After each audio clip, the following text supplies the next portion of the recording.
Can you see the stars align? A night like this can never rewind. Can you hear the wolf cry out to the light? A night like this will never shine so bright.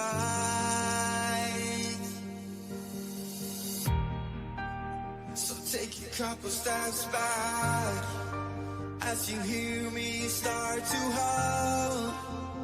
Take a couple steps back when I lose all control. Watch me turn into a werewolf, and I will hunt till the break of dawn. Don't you dare to try to stop me. This is the horn of the black swan.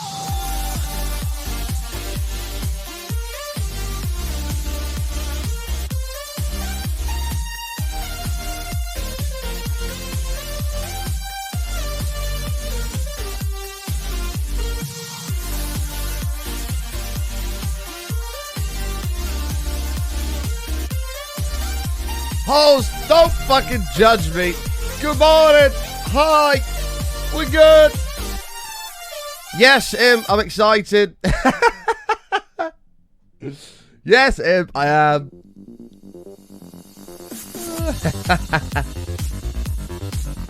2 weeks. I know. I'll probably be leaving around now. Well, good morning all. I hope we're all doing well. Thank you for being here. It is Thursday. Thursday. So take a couple steps back. Wait. As you hear me start to hum. Hold on. Take a couple steps back when I lose all control. Ricky J. Watch me turn into a werewolf, and I will hunt till the break of dawn. Don't you dare to try to stop me. This is the horn of the black swan. Take that, hoes.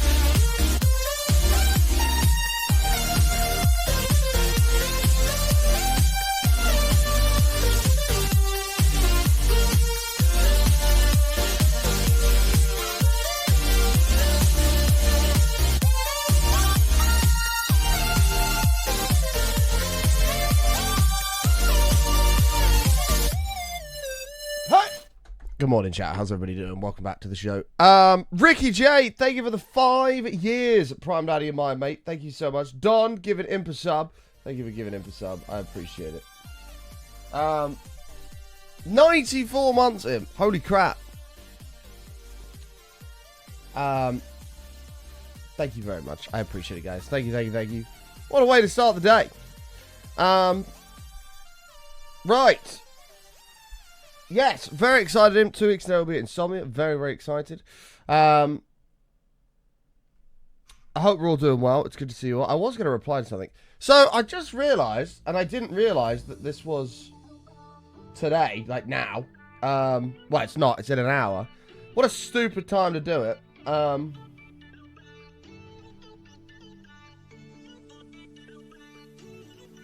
got a hair on my tongue. Oh, yeah. A moustache hair to spell out. Yeah, they are. Fucking SpaceX Starship Flight 3 is in an hour. It's going to be fucking dark. You're not going to see anything. So, this is a bit shit. I didn't realise this was happening so soon. But this is happening in an hour. So you might have to remind me of that. Hopefully the sun comes up a little bit before then. I don't know. But yeah, literally. That's in an hour. So we're going to be watching that on stream if someone can remind me. Potty! With the 200 biddies. Thank you so much. Holy shit. I've not been here for a few days, just seen the streak. That's unbelievable. Wait, weren't you here yesterday? But yes, the streak lives on. Thank you for the 200 minutes, Pony. 90 streams in a row. The final stretch to the big 100 is on, folks. It's the final hurrah to the big 100 as we power towards it. It's exciting. You see one rocket launch, you see them all. They're all the same. That couldn't be further from the truth. Is this sun? What is this? Is this sun? Something's on fire. No, this is different. This is not a Falcon 9. This is a Starship, which this is the third time they've ever flown it. They've failed the past 2 times, so we're hoping it works this time. It's pretty cool. It's pretty cool. I think someone has a better angle here. Where's that everyday astronaut guy? He's usually pretty good.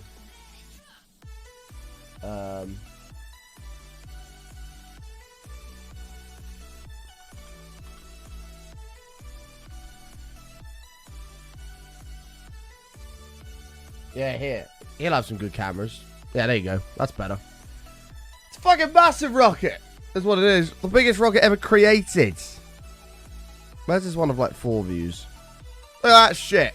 The biggest thing ever made. It's enormous. So that launches in like an hour. So that'd be cool to see. 53 minutes. I don't think that's sun. I think that's just light.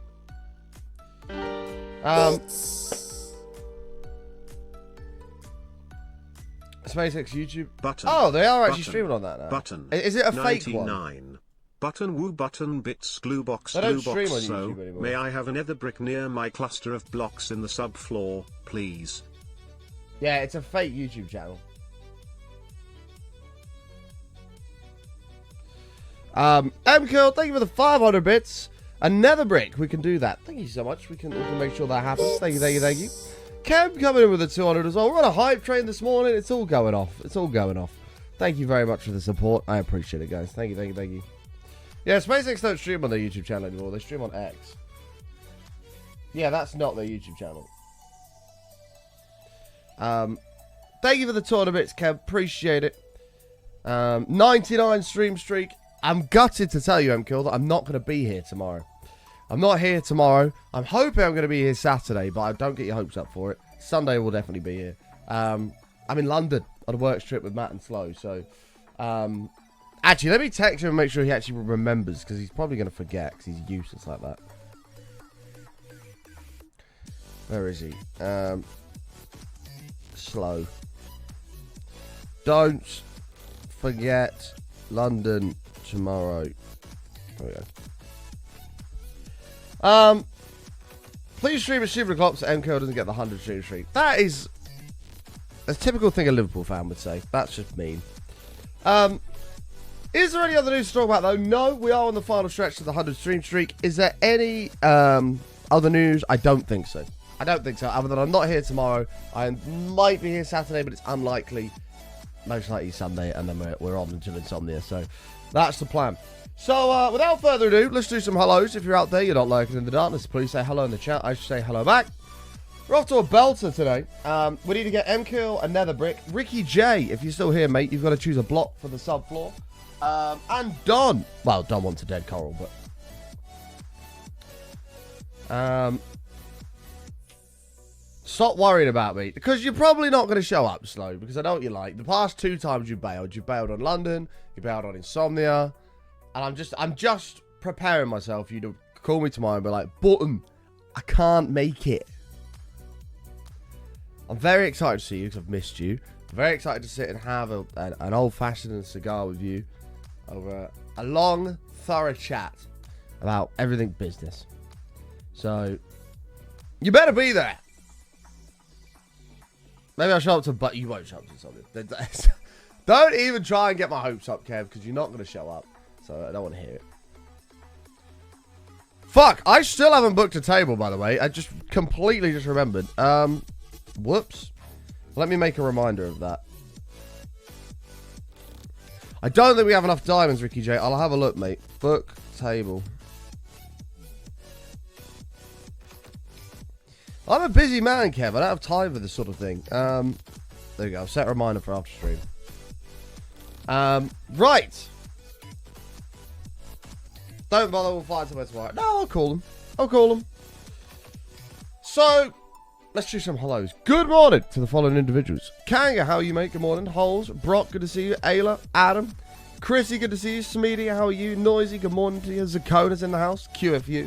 Ricky J, good to see you. MCZ, Reese with air conditioning. Callum, DJ, Beth, MKill, Alindri, Woodsy, good morning to you. Did Kev get a hello? No, he didn't. Hello, Kev. I thought you were trying to get 2. Don's in the house. Good morning. Dan HD, good morning. Hopefully you're all doing right. Can't get no, mate. It's not happening. Fissy, good to see you. Alindri did get a hello. You're not getting 2. Wolflower, how are you? Yeah, I will do, Kev.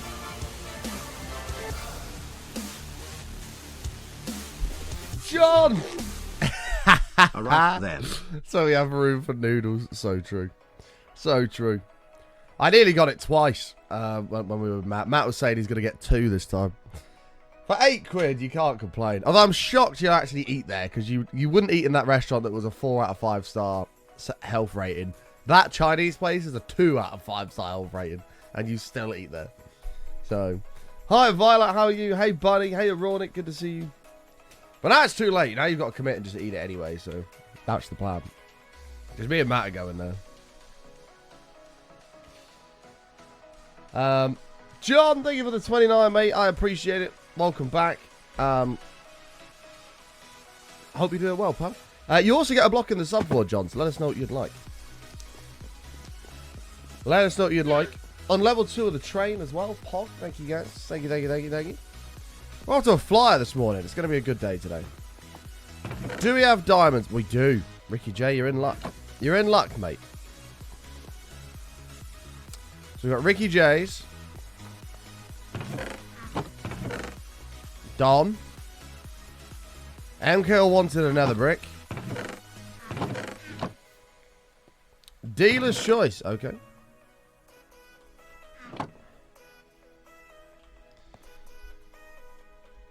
There's not many spaces in this area, apart from under the chest, which we will fill up at some point. This area does have a few, but it's all starting to get pretty full now. While we're over here, MKO, where's the closest point to your amethyst? Maybe like there? Thank you, MKO. It's so full here. And we got John's diamond block. Right there. Thank you so much, John. Appreciate it. And Don's dead coal, which needs to be sort of spaced out somewhere. Don has so many dead coral, it's hard to find room. Right there. There you go, Don. There you go. Thank you for the support, folks. What a way to start the stream. Now, what were we up to last stream? Well, let's take a gander. Let's take a gander. We was doing a bunch of work on this. This is going to be our little nether portal hub. We've got the lava flowing down it. We've got some gold and quartz all in it.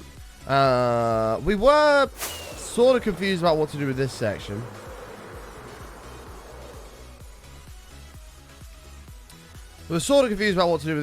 But today, I think this, because we were going to add dead trees, but we didn't.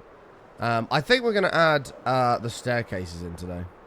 I think we're going to add the staircases in, which we did sort of design in the creative world and just have a little piss about with. But we should have to have a little look-see.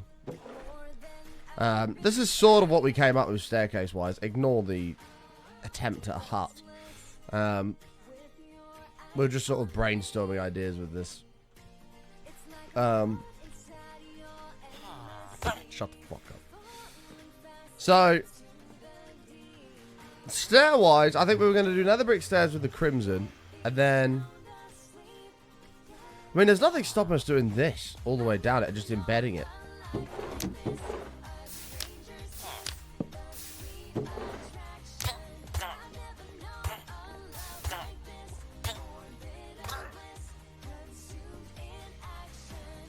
No, the strip logs will blend with the stairs too much. So I think this is what we're going to do. We're going to have to embed it sliding. Cool. Coolio.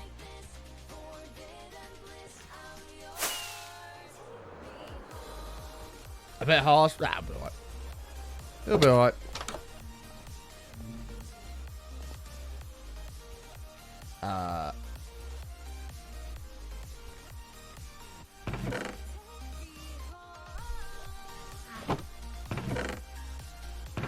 Do I actually have... Oh, we do have another route.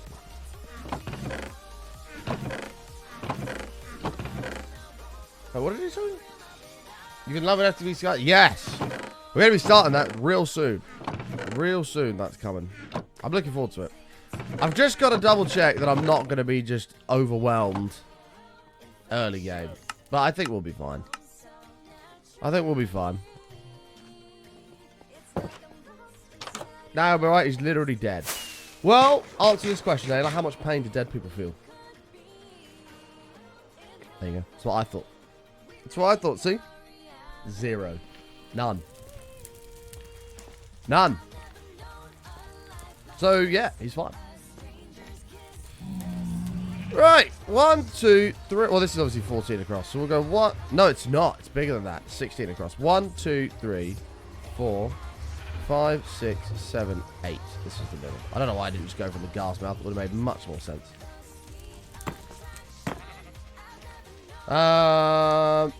Choo choo. Oh, there goes the train, man.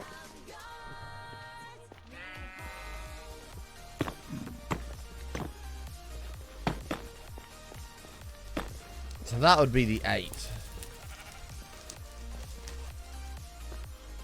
Then we put the crimson on the end. Sure. How do you know they don't feel eternal suffering? Well, this is the thing, and we don't. However, speaking of eternal suffering, your bank account, every single day that you do not use your Twitch Prime sub, is suffering from money being sucked away into Jeff Bezos' pocket when it could be going to your favorite broadcasters. So make sure that you use your Twitch Prime sub right now. It doesn't have to be here, but use it somewhere immediately. Very, very important. Right. This is going to have to come down by a couple.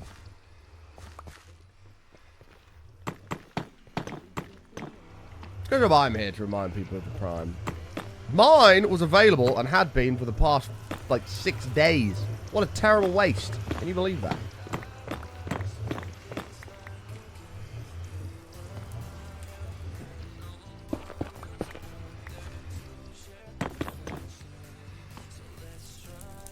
They are going to get rid of Prime subs. That's very true.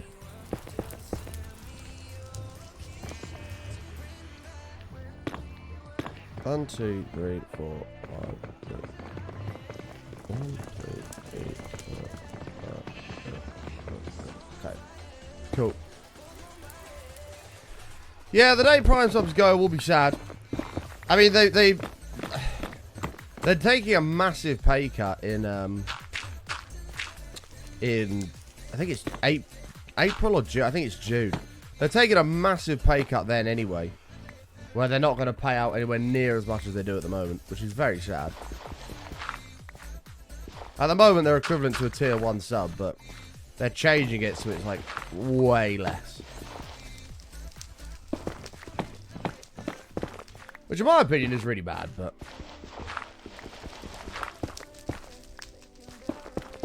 just another decision that harms creators.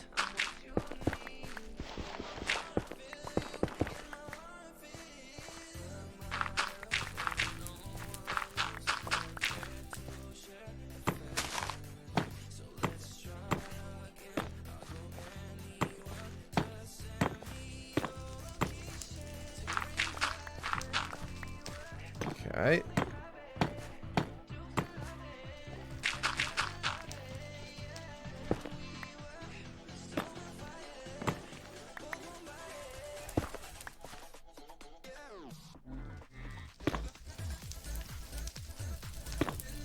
Three, 4, 5. What? How's this 5? Oh shit. Whoops.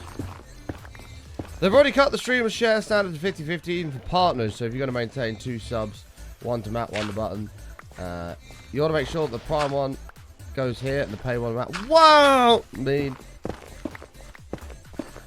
Mean. Joke's on you, Nightwolf. My contract remains. Lol. Lol.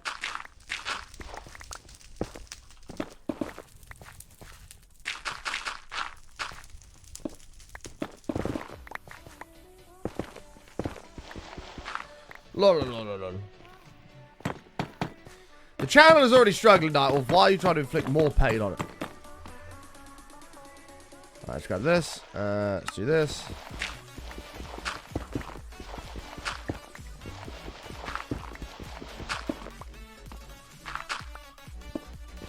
Chat, Nightwolf is trying to see the end of this channel. How mean. Lara! Or should I say, Abandoner! 62 months! Welcome back, Lara. Thank you so much. Hello, I need to head to work but have a great stream less than 3. I'm a underscore abandoner. What? No, don't give me that, Lara. Don't give me I don't know what's going on.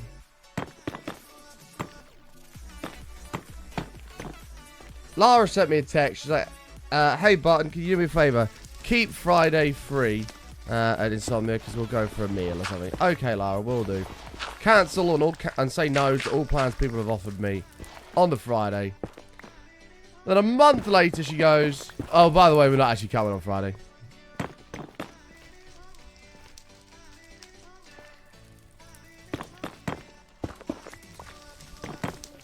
So, now I'm going to be on my own Friday with nobody because I said no to everyone for Lara. And Lara bailed on me. She doesn't love me anymore.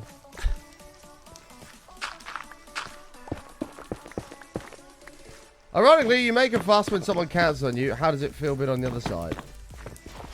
But I'm not on the other side. What do you mean? You make a fuss when someone cancels on you. How does it feel being on the other side? What do you mean? It's literally the same thing. Slow cancelled and bailed. And now Lara's cancelled and bailed.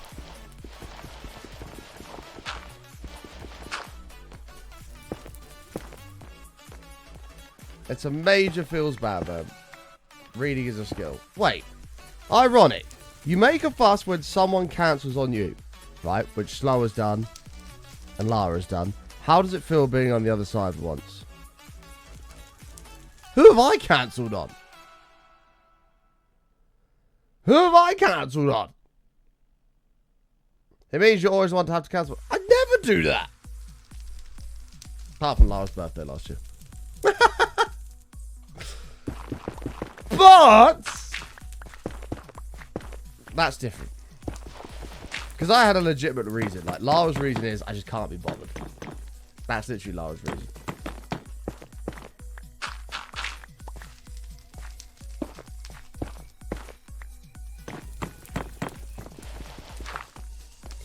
So now I'm going to have to sit with the Mistress of Egypt all by myself. Winning jackpots alone.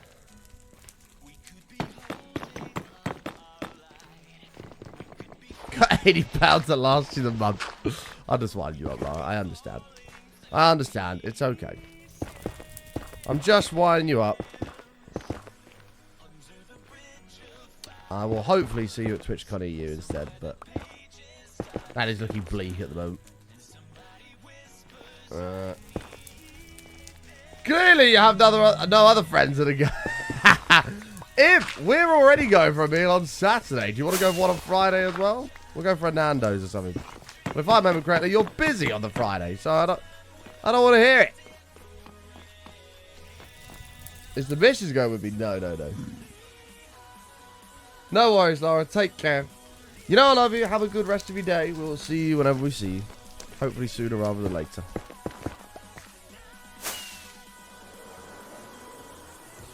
Right, let's dump all this off. And we will play Sea of Thieves soon too as well, Lara. Do you not get bored of doing Vanilla Worlds all the time? Yeah. Which is why we're going to do modded at some point soon. I'm not bored of Vanilla, but it's just nice to do different things. We're going to be doing, I think we're doing FTB Skies Expert mode soon. Friday plans are a little bit up in the air. So I'm a last resort. Gotcha. Right. Thanks, Im. Cheers, pal. Everyone hates me.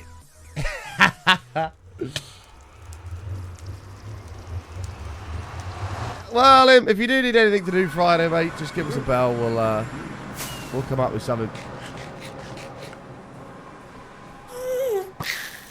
Because I don't have any plans for Friday. It'll most likely involve either chilling and playing games in BOC, maybe go for a food somewhere, maybe at Nando's or something, and then maybe go to the casino and chill for a bit. Depends. I've got lots of gaming that needs to be done, so.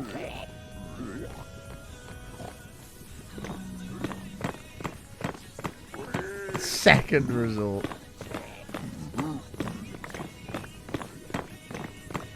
It's not a problem.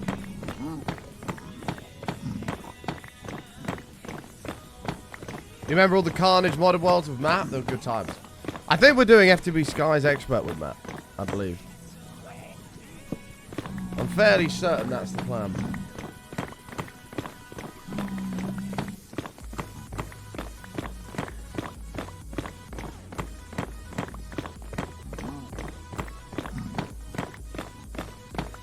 I'm fairly certain that's the plan.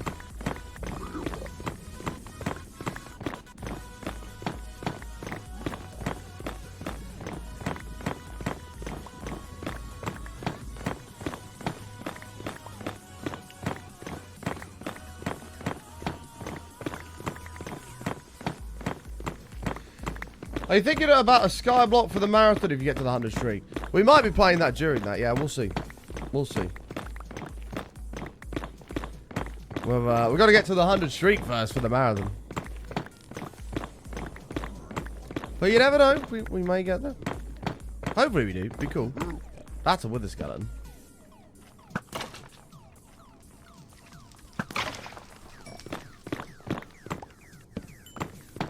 One Inch Wonder Club is the greatest club ever, man. Damn it, Im. Now I'm excited for Insomnia. Look what you've done. Look what you've done.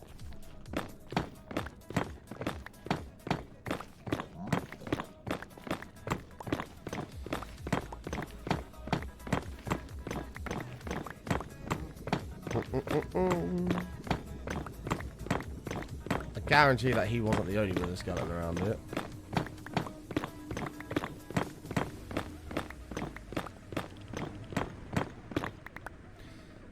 I'm just thinking about, fuck, man. I'm just thinking about when you get there on the Thursday and you go to Weatherspoons and everybody's sort of showing up gradually and you're all sat there with a beer and you just sit there and you're like, here we go. Here we go.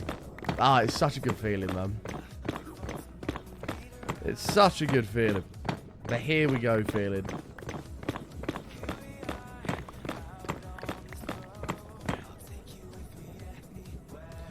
You're like, this is it. Big weekend coming up. The fun times, memories.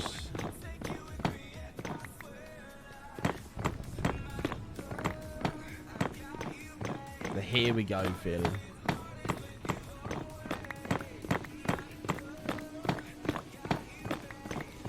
No, I filled my inventory up, so I stopped picking the fucking bone up. It's pissing me off, man.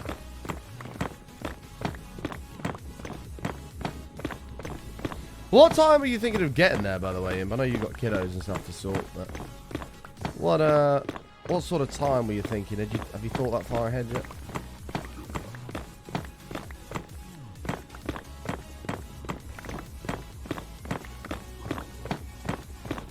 Because I'm thinking like early this time, like 12.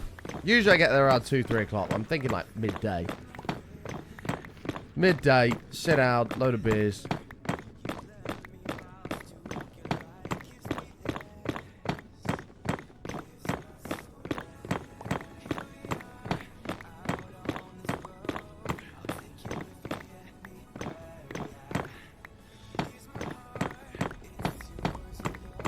Ah, I see him. Gotcha. Gotcha. You gotta look at the best route. That is understandable.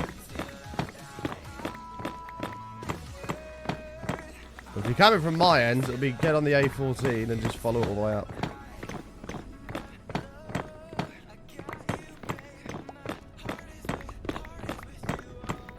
A1, A14.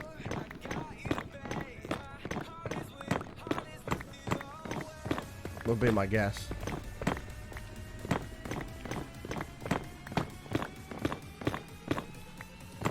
I've got a good amount here. Fuck, it's gonna be so good, man. I love it. I love it. Inject it into my veins. So good.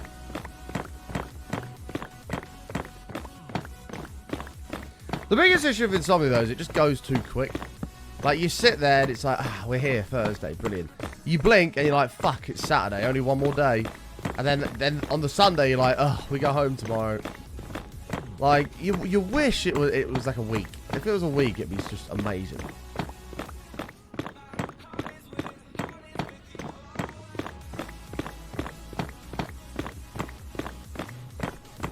Talking about Insomnia? Yeah. We are indeed.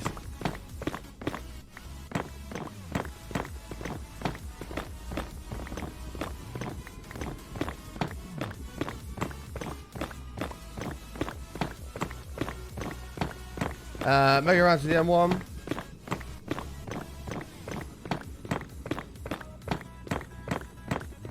That work? That should work. I guess you got to plan your route with Oh wait, maybe not. I was gonna say you got to plan your route with chargers, but no, your car does more than like 50 miles now. So can't you do like 250 miles now on a charger?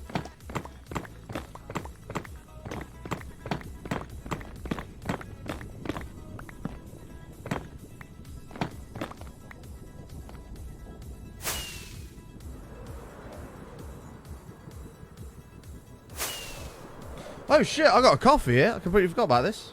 Cheers, folks. This is probably bone cold now. Whoopsie. No, it's just right.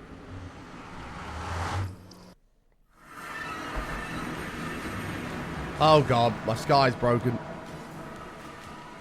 Tell you what I did yesterday, chat. I went to the gym. I did leg day at the gym yesterday, but after the gym, I said to a friend of mine, well, a friend of mine said to me, Button, do you want to go play at the driving range? I was like, okay, we can do.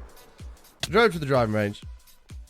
I mean, we played for like an hour there, and I've not swung a golf club in about 6 months, and my back is in absolute pieces today. Absolute pieces. We'll probably charge it once while I'm stretching. While you're stretching your legs. Yeah, it's always nice to do, to be fair. I mean, my journey's not too bad, but whenever I drive up to like Manchester or something to watch United, I often stop at the services, plug in, get a KFC or something, walk around for a minute, and by the time I've done that and gone back to my car, it's full. It's pretty good, to be fair. I think is it Keel services, something like that. They've got a load of chargers there. Plug on in, go on in, have a KFC, chill for half hour, have a wee, poo, whatever's needed, and then go back to the car, and it's usually full. Another 320 odd miles.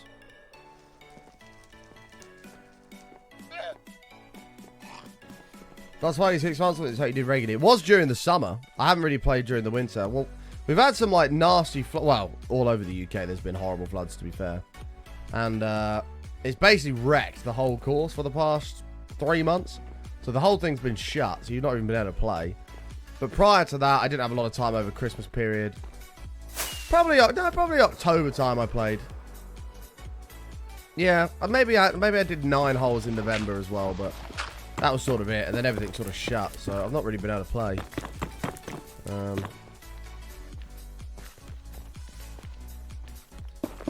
So it's been a bit unfortunate, but a friend of mine asked today actually if I wanted to do a round soon, which now it's getting a bit warmer, I am in.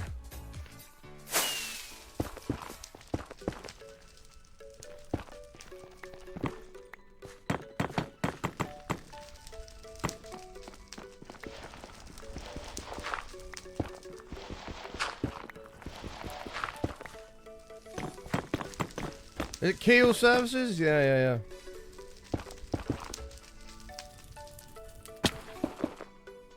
It's not quite rugby services, but it'll do.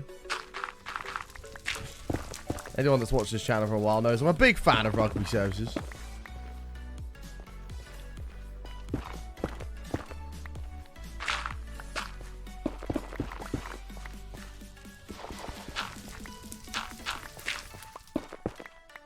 Usually the A1M's not too bad. It was a pretty simple route from there.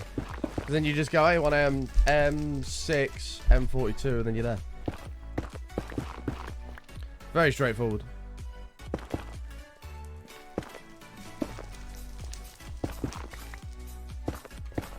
You know you're all about discussing services in general. I like a good services. What can I say? I can't remember the one I stopped at when I went to Thorpe Park. There was one there. And it had like this sick little pond that went all around the edge of it. And I just sat there watching the fish eating a Burger King. Oh, it was brilliant. It was great. Keel services. I was rear-ended just off the southbound Friday afternoon. Got back at 11:30 night. Really? Yeah, that's a bit annoying. What, as you came off?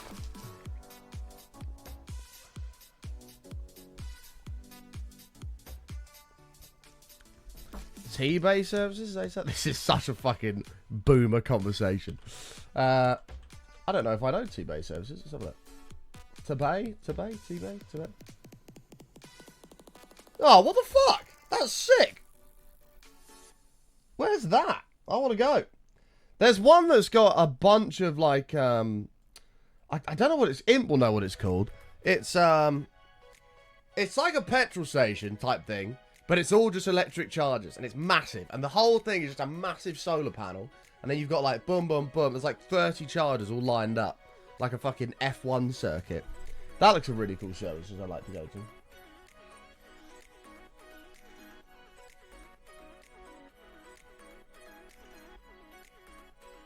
Oh, it's north of Manchester on the way up to like Edinburgh. Yeah, that's cool.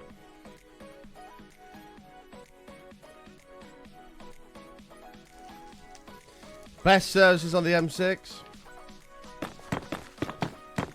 This is just such a boomer conversation, but I love it.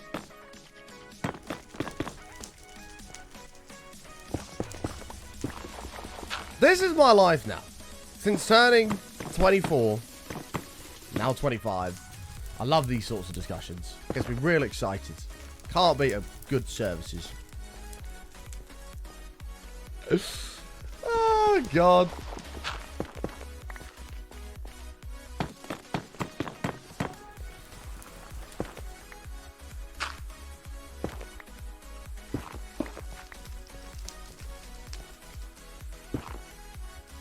Super Hub or something. I can't remember what it is. It's not Super Hub. It's an actual place called something services. But they've got all those fancy like 350 kilowatt chargers there. I can't think what it's called off the top of my head, to be honest with you. Oh, we get so conned in the UK for petrol. Australia, their prices fluctuate all over the place, and I can only speak for Perth, but I paid, to fill up my car there, I paid 50p a litre. Something ridiculous. And you just think, holy shit, we get shafted in the UK. And I know Australian fuel's shit, but still. 50p a litre, I think it was at one point. Like, it was less than $1 Australian dollar. Crazy. Discussion around airport departure lounges, then you know you've really hit middle age. Oh, the Dublin one upstairs. Wow. Wowee. The one upstairs in Dublin. I was praying my flight was delayed so I could stay. It was so cool. It was less than $1 Australian dollar. Today I stopped at my local tobacconist, only to find it's been replaced by another damn dress shop. Once again, clothes but no cigar. Johnny, thank you for the tournaments. It's not bad. It's not bad.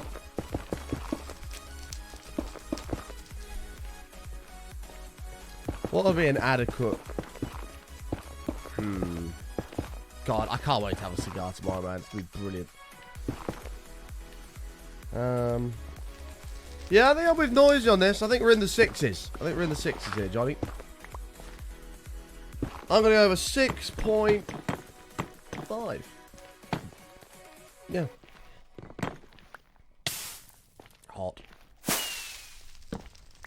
6.5. Not bad.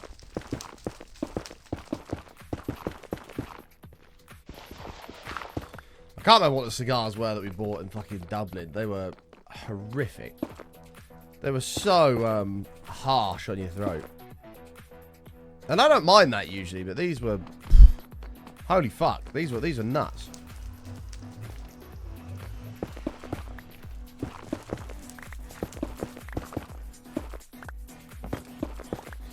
We're at like £6 a gallon as well. £6 a gallon. There's 4 litres to a gallon. About £1.50. Yeah, £1.50 a litre. Yeah, that's similar to what we have here, I think, at the moment. I think it might be in the 130s a litre.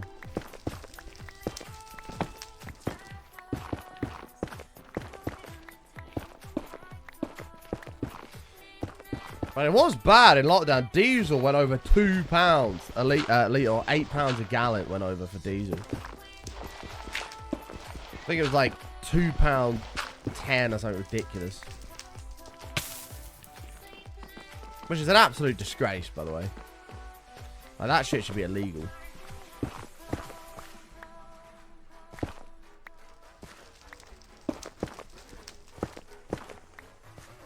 The amount of money that these petrol places made was just silly. All posting like record profits and shit. It's just like, yeah, because you just fucked over the entire country.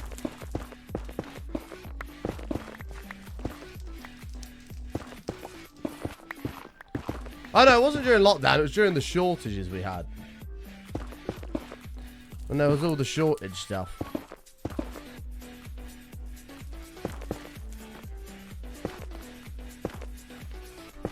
Oh wait, this is going to be a stair, isn't it? That's right.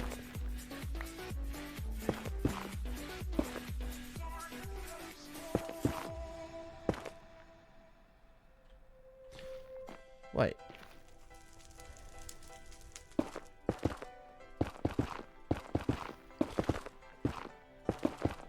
I was going to say button top tip of the day, don't drive, it's expensive, but no, I couldn't imagine not being able to drive now. Like, just being stuck here and only be able to go for, like, a walk or get a bus. Like, fuck that. Driving's expensive, but it's worth every penny.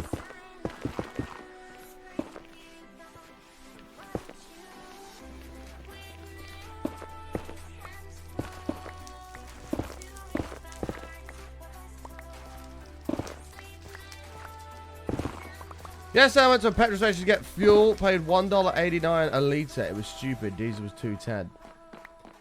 Yeah, like that's nothing. Like that's for the UK people, that's the equivalent of our petrol being about £1 a litre, or the diesel being about £1 10p a litre. And the Australians going, fucking hell, this is a disgrace. There'd be a party in the UK if it was that cheap.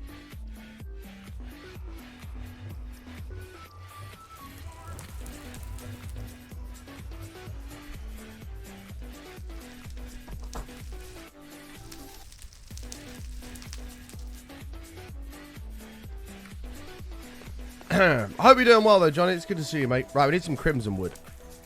Wait, is Imp still here? Imp! Imp! Everyone scream for Imp. Hey, and you took us to the green bar. Thanks, mate. We're on the way to 91 on the final stretch. You're technically still eligible for a free bus pass in Scotland. My daughter's bus pass is valid to 2038, which is terrifying. That's crazy. You are here. Imp, are you excited for Insomnia?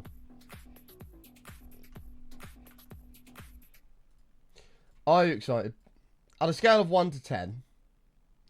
Oh shit, what's happening with SpaceX? Oh, it is going to be daylight. Actually is. It's been pushed back by an hour. It is going to be daylight. Oh, this is going to be great. T-minus 1 hour. Now you got off it. Nah, shame. Shame. All the time. So 1 o'clock. We'll pull it up and we'll see what's going on.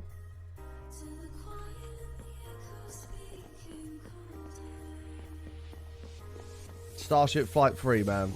I'm such a fucking space nerd. I love it. I absolutely love it. Is anybody else a space nerd? I love it. It just fascinates me. Yeah, 1 o'clock we'll check. G'day, Sloan. Right, do we have Crimson? I don't know if we actually have much Crimson, if any.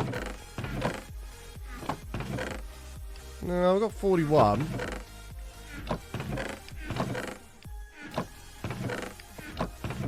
I think that's probably it, isn't it? We really need like a better sorting system than what we have.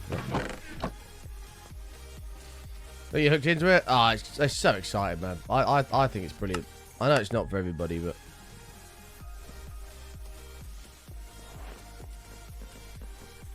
to me, it's just the engineering behind it. Humans building a fucking enormous thing like that. Being able to fly it, separate 2 stages, have another big stage the size of a 15-story building, fly back, flip itself over and land perfectly is just fucking ridiculous. If that doesn't fascinate you, I don't know what does, because that is just, to me, sensational.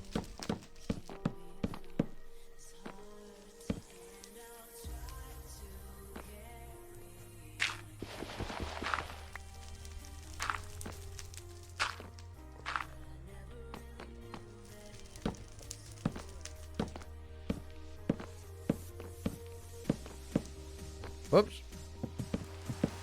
It is a marvel. It's just phenomenal, man. There's a picture of somebody standing next to the just to give you like an idea of the size.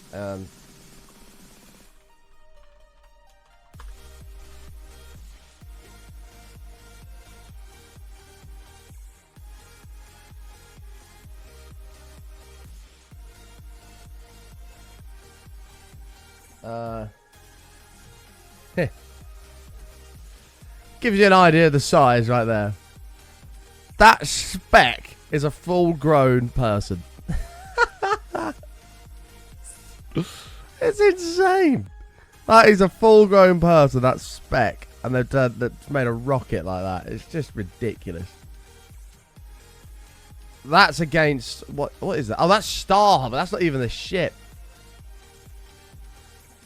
It's just massive. Absolutely massive. And it is so intriguing. So intriguing.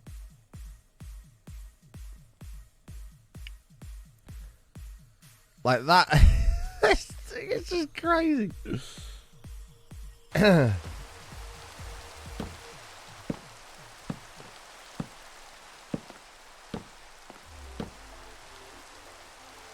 We did lose Season 2, NK. We did. Season 2 is gone, unfortunately.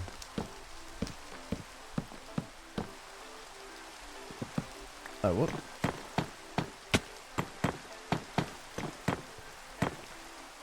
Okay.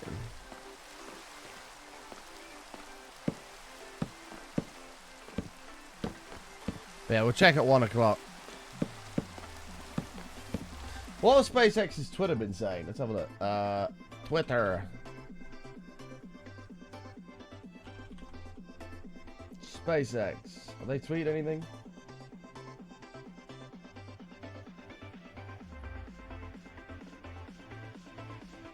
Liftoff time expected 8:10 a.m. Central Time to give boats time to clear the area.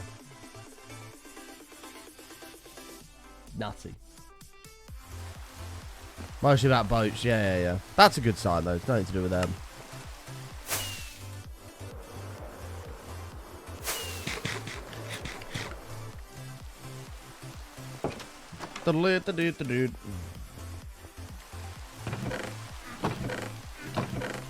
I'm so intrigued to see if this one's going to work. So the past 2 times, for anyone that doesn't watch this sort of SpaceX stuff, to give you a bit of an insight. You got it, Shane. You got it, man. To give you a little bit of an insight, the first one took off, destroyed all of the launch pad. There was concrete flying everywhere. Lost control and exploded in the middle of the sky. Due to like hydraulics failures and stuff like that. The second one launched, separated, The booster went to come back, and as it turned over and started to come back, it exploded. And then the ship went on a little bit further, then exploded as well. So today could be the first time they nail it on the head. In a way, though, and let's be honest, most people just want to see an explosion. Me being one of them. I'd love to see all the engines ignite and it just fucking annihilates the whole pad. Just explodes. And that's the end. It'd be just brilliant.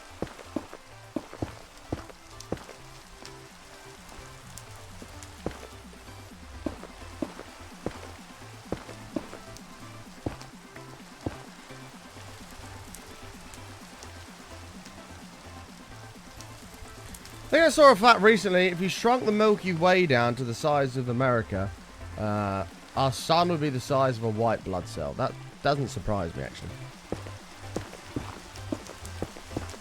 That wouldn't surprise me. The one that gets me is the fucking James Webb Telescope picture. Which is the equivalent... This is... I've got to share it with chat again, because it's just baffling me. I've got to share this with chat. This is the exact image right here. This exact image. So this was like the first image it ever took. So each one of these white dots, these little tiny dots, is a galaxy, right? It's a galaxy. Not a planet, not a star, a galaxy, right? This picture is the equivalent of taking a grain of sand on the end of your finger and holding it at an arm's length way up to the sky. And the area that's covered by that grain of sand is that image. So each one of these tiny, tiny dots is a galaxy. Each galaxy contains about 300 billion planets. All the size of a grain of sand on the end of your finger.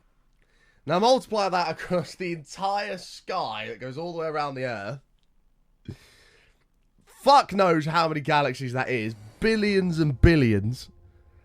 Each having 300 billion odd planets in it. It might even be more than that. How many planets are in a galaxy? Let's have a look.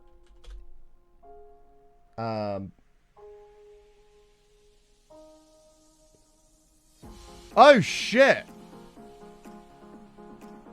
I lie. It's 800 billion to 3.2 trillion planets per galaxy. And there's, oh my god, it's just unfathomable how big all that shit is. It's unfathomable. There is no way we are the only existing life form. There's just no way. It wouldn't surprise me if there's so many life forms that there is another you somewhere in the world, given the conditions and everything, or somewhere in the universe. It's just bananas, man. Absolutely bananas.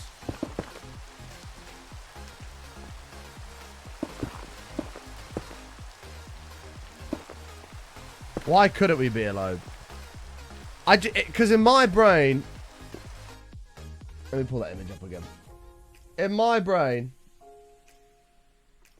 this image, right? Each one of these dots is a galaxy. 1, 2, 3, 4, 5, 6, 7, 8, 9, 10, 11, 12, 13, 14, 15, 16.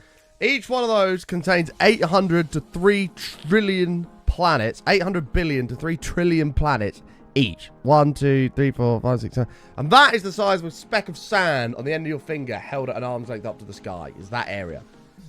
Multiply that across everything.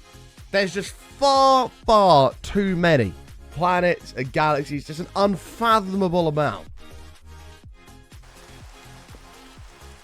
for there to be no other life. It's just not possible. It is not possible in my brain.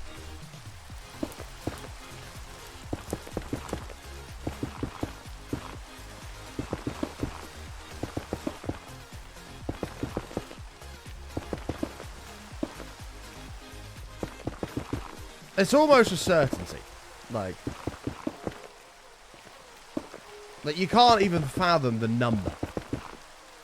Now, granted, 95% of all those planets probably can't support life. But the 5% is still trillions and trillions and trillions. Probably more than that, quadrillions of planets. like, that can support life. And it's just, like, mad. Like, it fucking... It's crazy. It is absolutely crazy. No, we're just talking about it because I was discussing SpaceX and stuff like that.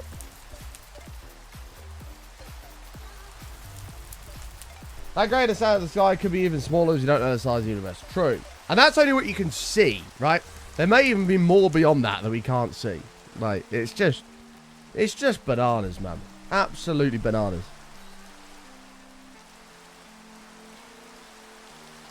Earth is perfectly fine-tuned for us. If it's changed a little bit, we'd all be dead. All you need, really, is food, oxygen, water. That's it. As long as you have that at a reasonable temperature, life can survive, right? There's no way that out of all of those quintillions of possibilities that there are not planets, not other planets that can support life. Heck, we're looking at Mars and saying that there could be life over there, right? And that's just over there.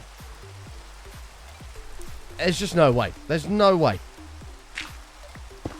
Do I ever want to meet that form of life? Probably not. But I would say it's out there.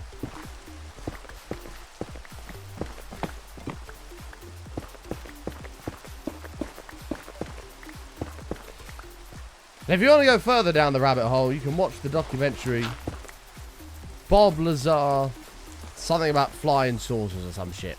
About a guy who used to work at Area 51 or whatever, and what he talks about. Now, I don't know how much I necessarily believe aliens are on this planet, or have been to this planet, but it's extremely interesting. The guy's story just all adds up. It doesn't make any sense how it all adds up. It's crazy. So, I would highly recommend, if you've not watched that on Netflix, go and watch it, and it'll blow your mind. I believe the guy, personally. I think he's telling the truth. But the Bob Lazar thing is fucking crazy.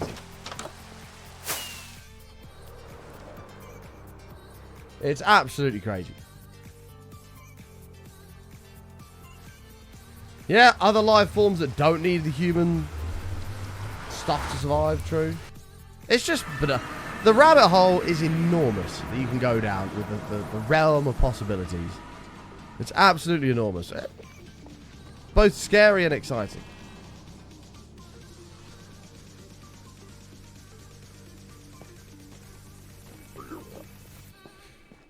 I reckon, yeah. It wouldn't surprise me if there's another form of human out there that's even better than us in every way.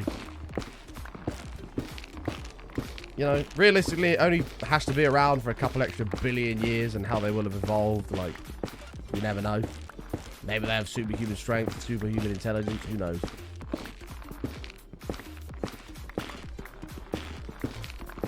The biggest problem that we have is we're arrogant to the idea that anything is better than us. That's the problem. That's the problem.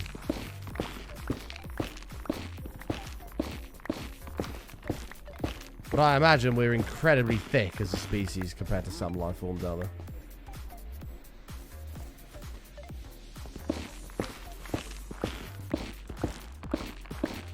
Yeah, it's I just can't conceive that whatsoever, Q-Energy. Just the size and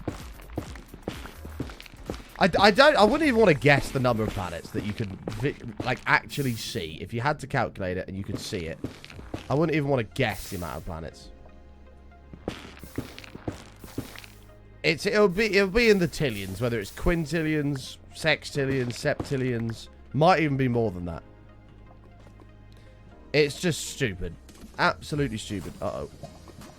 Well, that was actually kind of sick. Well done, bud. You can argue we're inferior to some life forms on this planet. True. True. I watched an orangutan put a coat on this morning on Twitter. I asked for this guy's coat. He took it off and he looked at it, put it over his head, and then just put it on. Crazy.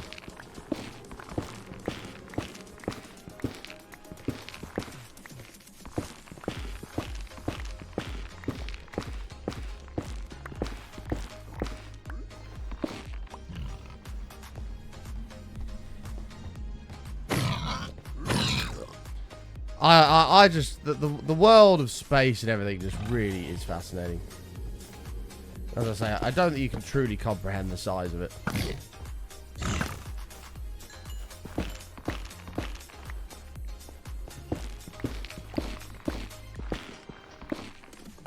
It is scary. You know the thing that really fucks me off? Not fucks me off, that's the wrong word. The thing that really freaks me out. Imagine you're on the International Space Station, right? This is actually a realistic thing to imagine. Imagine you're on the International Space Station, and they're like, right, you're going to do a spacewalk. Okay, cool. You go outside, you're doing your little spacewalk thing, right? And you turn around, you look at the Earth, and you're like, whoa, this is a planet. And then you turn around, look the other way, and it's just the blackest of black. Like, just nothing. Like, you look below you, and there's nothing. It's just black. Forever. And then you just look at Earth, and you're just like, what the fuck is this? It's just a ball of rock and gas that's floating around. Like, it's just fucked, man. It's absolutely fucked. Just imagine being on a spacewalk and looking down, the Earth's here beside you, to just black nothingness. Sorry, not a ball, disc. There you go. I just can't. I don't know what you would think in that situation. To look down and see nothing. Zero. Just pure darkness. I think it'd fuck you up, man. I think you'd just be like, what the hell is going on? This is crazy. I can barely comprehend outside my city. I can barely comprehend outside my bedroom. Anything further away than the pub, I'm like, what the fuck is this alien life form? They call themselves the Scousers. The fuck are these guys? They're not a very intelligent form of life, that's for sure. Ah.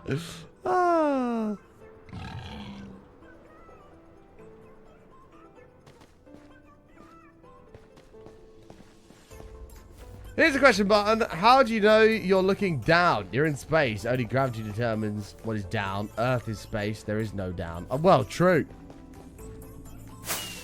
Down, okay, as in you leave the space station. You might be upside down for all you know, but the orientation of your body and you look down. Or up. Or left or right. And it's just nothing. They only say down because if gravity existed in space, you'd just fall into nothingness. Mate, it's just fucked. It's absolutely fucked.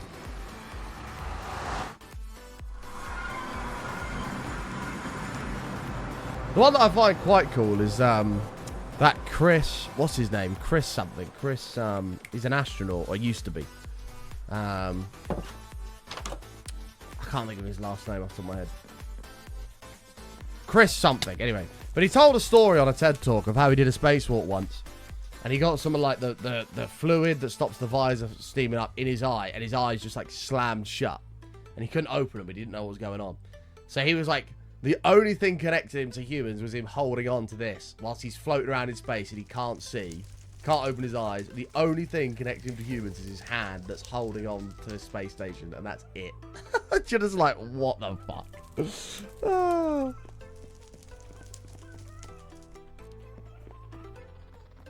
Chris Hatfield, is it that? Something like that.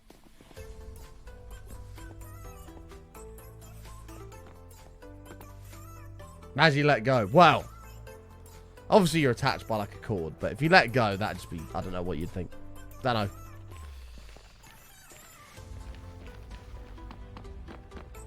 With trillions of planets, there's a less than 0% chance there's a planet that is entirely Birmingham. True. Can you imagine? I mean, I would also just say that planet would be known as Hell. The whole thing, it's bigger than Earth, and the whole thing is Birmingham. Yeah, floating off into nothingness in space is kind of a terrifying thought, isn't it? That is kind of crazy. That you're just there, and you're watching this space station get further and further away as you float off into wherever you're going. You might get lucky and get pulled back into the atmosphere and burnt to death as you enter again, but...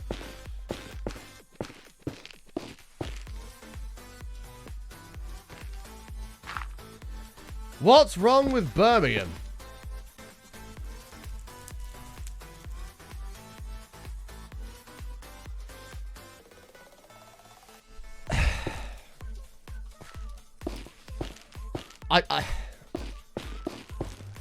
with all due respect, I don't think that's a question I need to answer.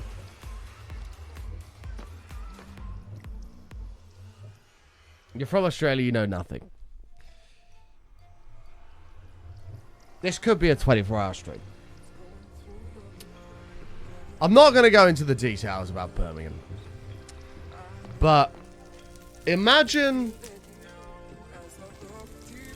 a place that's gloomy, dull, rains all the time,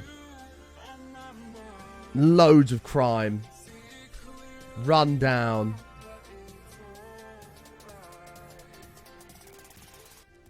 I mean, open up your bin, look in the bottom of it, or your banana peels and nappies and rubbish. Look in the bottom of it. Now imagine getting in it. That is probably a realistic, and shut the lid, that's a realistic interpretation of what it's like to live in Birmingham.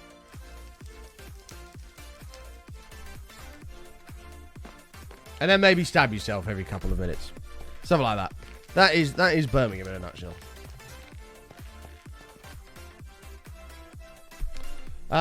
Spent 6 months here, and all I can say is what is right. Wait.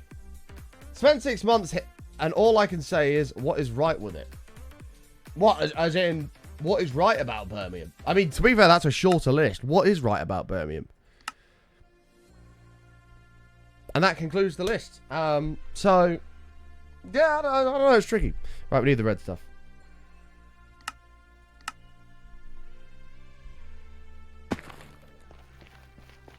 You sound like you're puking when you say Birmingham. Yeah, Birmingham. Birmingham, mate. What a shit place. Slowpoke, good friend of mine, was supposed to come to Insomnia, but he's not because he's got work stuff. But he said he's going to be in Birmingham, and he said he'll give me a call, and if I want to venture out and meet him, I can do. And I said, absolutely fucking not am I venturing into Birmingham. No. I would rather end my life. That's how shit Birmingham is. Absolutely not. I said that I don't care if you're just next door to the NEC. I'm not leaving the area of the NEC unless I'm driving home, and that's it.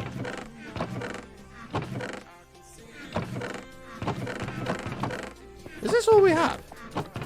This she is.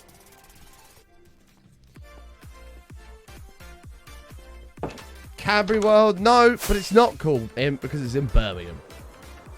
It would be cool if it was anywhere but Birmingham, but it's in Birmingham, and there's nothing cool about Birmingham. Birmingham sucks, so... You're from there, Imp. You should know all this. It's like, I'm not from fucking Birmingham, bud.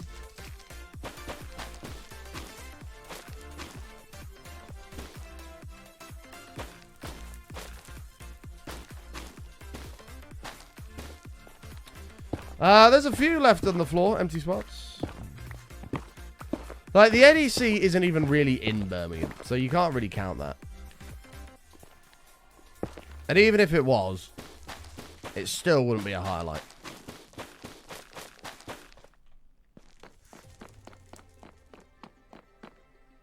I lived there for 2 years, definitely doesn't count. Don't know. Chat, what do you reckon? Lived in Birmingham for 2 years, does that make you basically a brummie? My phone keeps buzzing at me, and I don't know why. Why does it keep vibrating? I have no idea.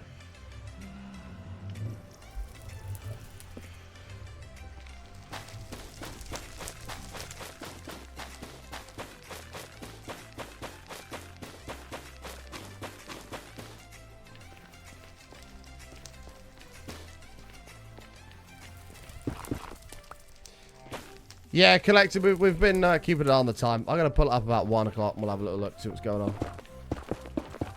I'm actually happy it got delayed by an hour because of the boats, because I want to, I'd like to see it in daylight, to be honest. Right, so that's 2, and then the third one was the red stuff. T-minus 44 minutes. Oh shit, has it been pushed back again? God,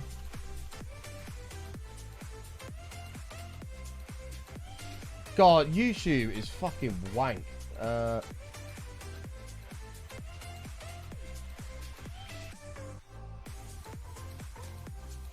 There's already 110,000 people on NASA spaceflight. T-minus 40 minutes. Yeah, they pushed it back again. I'm assuming for the boats. So what do we reckon? Like 12:15? Something like that? 35 minutes from now, we'll pull it up. Yeah, we'll pull it up at 12:15. SpaceX confirmed on Twitter.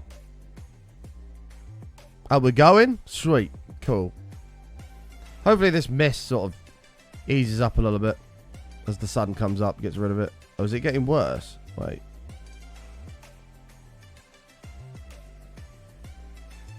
So cool. So cool. Yeah, 1:15 we'll pull it up. Like 30 minutes. Oh, yeah, look. Pipes are frosty, baby. We're filling up. We are filling up. Nuts. I was going to say, it did look a little bit windy there, but we'll find out in 30 minutes if we go. Hopefully.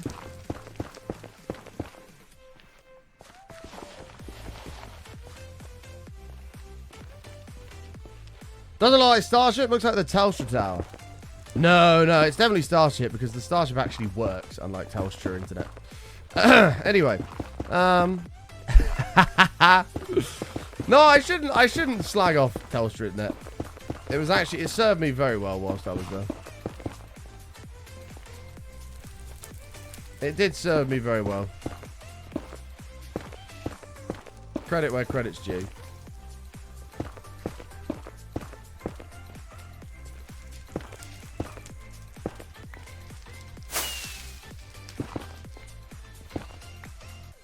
They're good, aren't they, Smeedy? Yeah, new KFC chips are actually banging. Do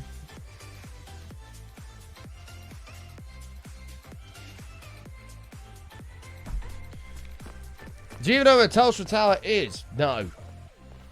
I just know that I had Telstra Internet when I lived there. There hasn't been a big turnaround since No Man's Sky. Oh, there haven't been this big of a turnaround since No Man's Sky. No Man's Sky is now actually a brilliant game. But no one will ever play it again because they fucked up the launch. Which, to be honest with you, might be one of the biggest mistakes that Sony ever made. Rushing it out. Because the amount of people that would probably still be playing it now would be humongous. Everybody liked the game, like the concept of it. It was brilliant. But it all just got lost in the fact that it was just shit when it was launched. Yeah, Starfield was okay. No Man's Sky was, yeah, a lot better. The problem with No Man's Sky is it's one of those games I think you've got to put thousands of hours in.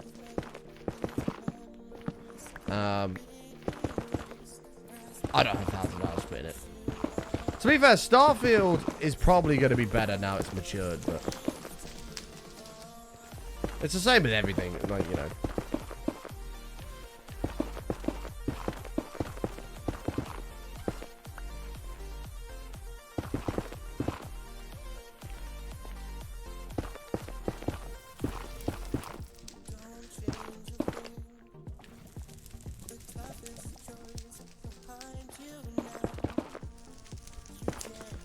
No, the Telstra, as far as I'm concerned, the Telstra Tower is just a rip-off of the BT Tower in London. It's a wannabe BT Tower.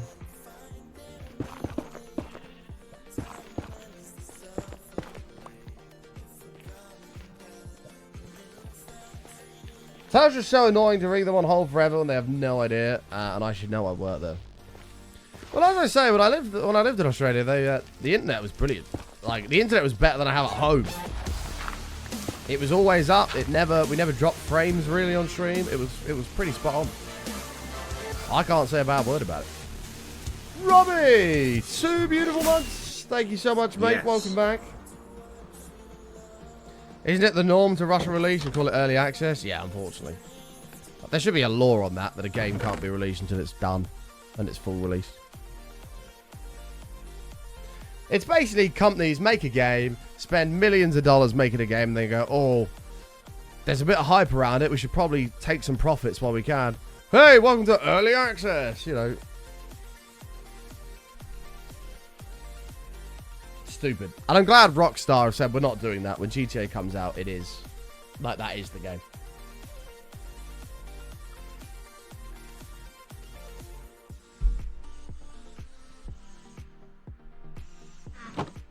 So I'm new here. Can I ask what you're building? So what's the plan / end goal? Well, first of all, welcome, Katie. Good to have you here. Welcome to our little corner of the internet. This is long-term hardcore. Season 3. We've had 2 other seasons of this, where basically we start a vanilla world. The final goal is to do every single advancement in the game, including hidden ones. However, every project that we do has to have some sort of a cool build around it. So our base, for example, we're doing like a compound sort of theme. We've got a castle that we live in. This is going to be our nether portal hub. So we're doing like a cool design to get to the nether and stuff like that for our nether portal hub. Like a cow farm. We're going to have like a massive cow on that hill over there. And we're going to have all these cool builds. Season 2 lasted 2.5 years. And we had some seriously cool builds amongst that. And we do it all in hardcore with no totems.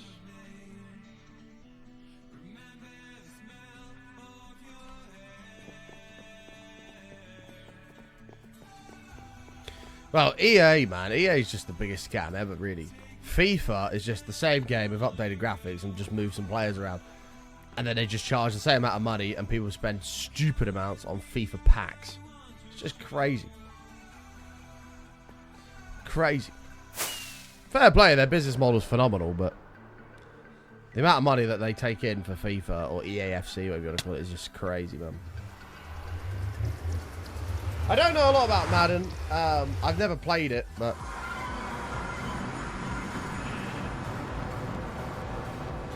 Never even done all the advancements in easy? You should give it a go. It's good fun. It's a cool little goal. There are hidden ones, though, so make sure you look up what the hidden ones are and get those done as well.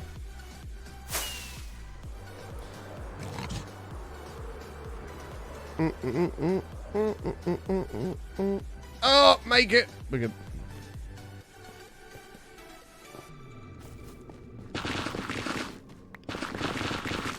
Yeah, so Season 2, this is Season 2. God, I'm going to shed a tear, man. I'm going to shed a tear. Chat, salute Season 2, man. So this was our Season 2 world. We had like a stadium that we'd built. This was our crop farm we were working on. That was all fully automated. We never did get to do a full flush of all the crops on that. We had, so this was like our stadium. We had like our raid farm over here where we built a massive pillager tower. The actual raid farm, the actual pillager tower was in there, but we built a massive one. Season 2, man, God, emotional. We did a massive creeper farm in the UFO. There's a huge creeper farm in there, and that's our where we get all the gunpowder. We had our Walmart. There's the Glooby. This was our giant auto sorter. You throw stuff in the chest and it would auto sort everything out below. Sheep farm. This was our bee and honey farm. Cactus farm. We had the giant John Bams. Bob farm. Our end portal was down there. We built a little end island for it. Barn sort of area. Super smelter was in here. We turned this whole biome into like a volcano. Is that sheep crapper? Yes, it was a poop chute. That was the way to get in. Ah, Christmas tree. Yeah, that was how you got into the sheep. You had to go through the little gate up the poop, and you can go into the sheep farm through the butthole. And one death, this world is over. Correct. One death, that's the end of the world. It was such a shit death as well, which pisses me off even more. Giant John Bams. It's true. This was all done in hardcore.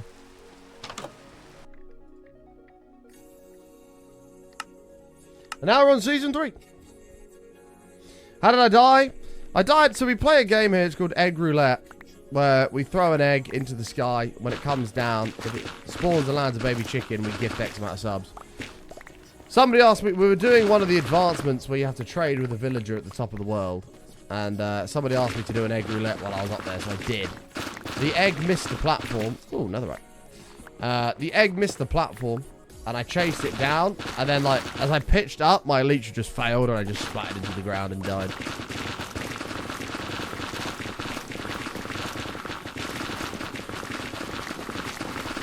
Very sad.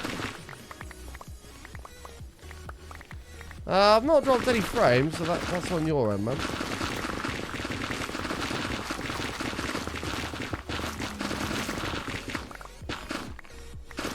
This will be more than enough.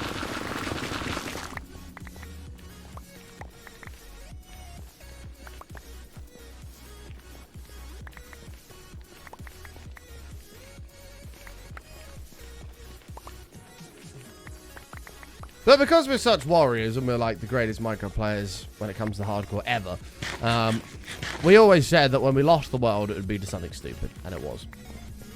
And it was. But we go again. We do it all again. Bigger, better, stronger.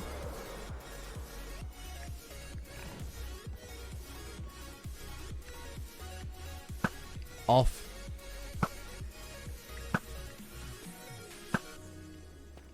How are you still alive? Whoops. No, whatever. Oh, actually, I need your food. That's what I'm sort of surviving on at the moment. Hi. Never mind. It's raw. Raw! If I had a hardcore one death thing, I would never finish the full 1-to-1 scale enterprise I built. Because I fell a lot. Because it was built in the sky. Well, that's the nature of the game, man. You either grab your bollocks and get on with it, or, you know, cower away and cry. Obviously, being warriors, we don't cower away ever. SpaceX went live. Yeah, we've still got a while for the launch, though.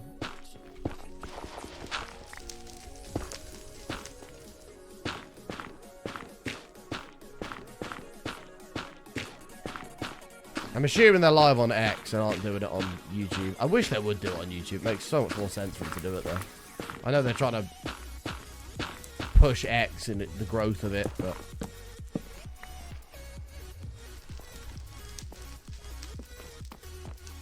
Okay. How many worlds have we lost? Just 2? Only 2. 2 in 4 years is not that bad. I don't think.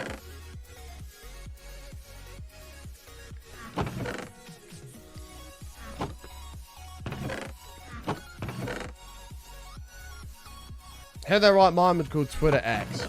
Well, I wonder if they're gonna do a like a full overhaul of all the companies and combine it into one company that is X. So an X would just be like the trademark. So like Facebook, for example, is a sub-company of Meta. So you have Meta, then you got Facebook and Instagram, Threads, whatever. So I wonder if Elon's going to do something similar, where you have X. So the stock, for example, would be X instead of Tesla. And then under X, you'd have Tesla, SpaceX, Boring Company, Neuralink, OpenAI, etc. I wonder if that's the sort of thing he's going to go for. Would make more sense to do, really, but I wonder if they might do a separate IPO for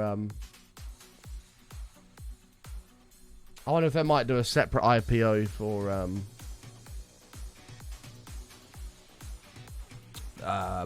SpaceX.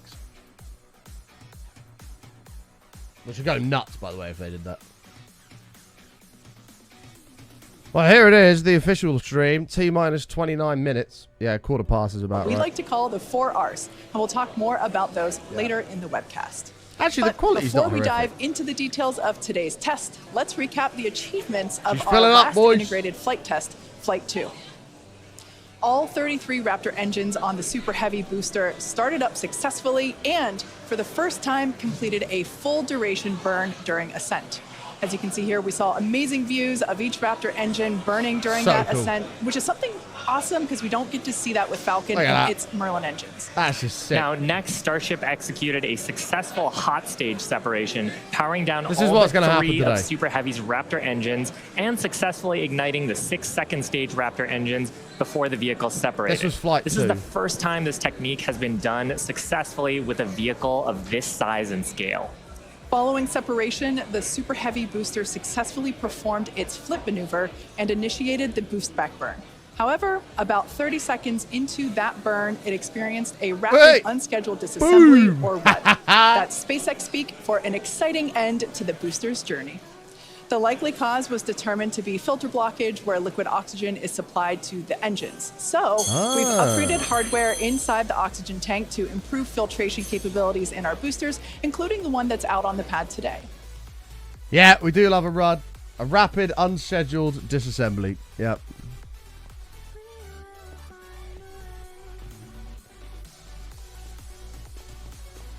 Fuck off, it blood. Yeah, it's a joke, mate. It's a joke. Oh, dear. They don't actually mean they performed a rapid, unscheduled disassembly. It's just a joke that it exploded. Oh, God.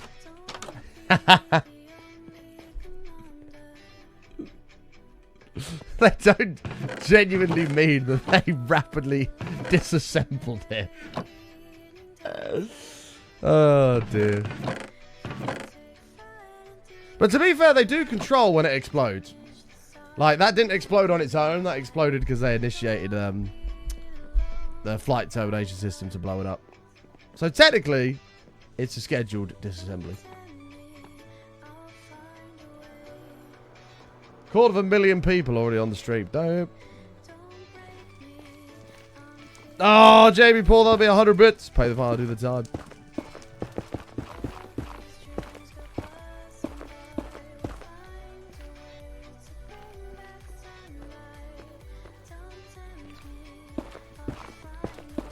Oh, man. Side note, chat, thank you all for being here. If you're new out there, you haven't done this already, make sure you smash the follow button. We'd love you to come and hang out again sometime. We are live here pretty much every day, so it'd be amazing to have you here.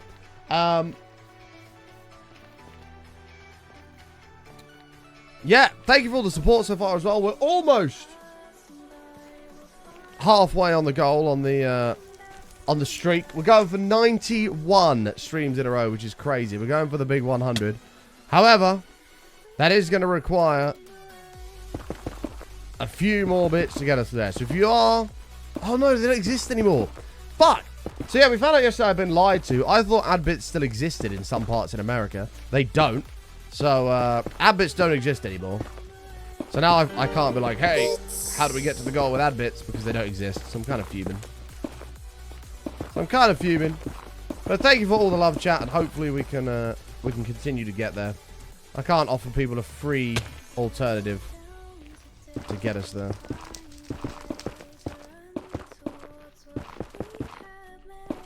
Collected, thank you for the 100 bits, mate. Appreciate it. Oh, this is the flight plan right here. Rapid, unscheduled disassembly. We're hoping hardware upgrades made for this flight will get the booster closer to executing a landing burn in the Gulf of Mexico.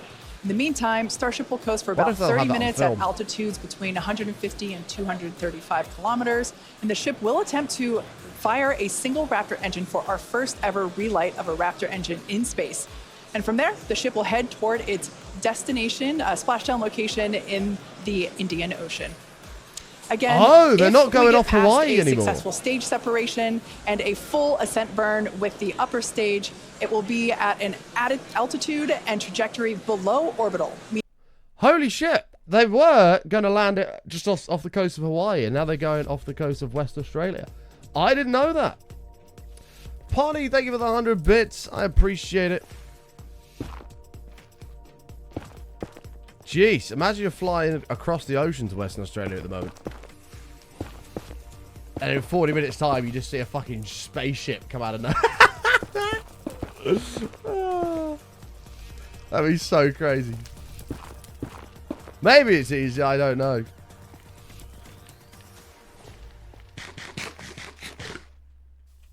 That'll take him a while to get it back to America from there. Wow, look at these views. Oh, it's got rid of it. Can I go back? Yeah, look at that. That's so cool. That's so cool. 430,000 people watching. Damn. And you've still got 23 minutes. That'll go well over 1 million for the actual flight. I wish it went over Australia. They wouldn't do that for a test flight. Dear Lord. I don't even know if they do that for a real flight because of sonic booms causing damage. Every single person in Australia's windows gets smashed because of sonic boom. SpaceX are like, yeah, sorry about that one.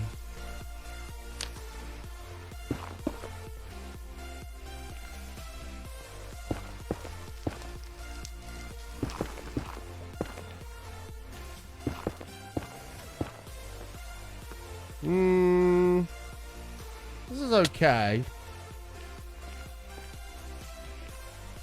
So glad you're the opposite side of the country. I mean, you wouldn't be in any danger. They wouldn't be allowed to do it if you were.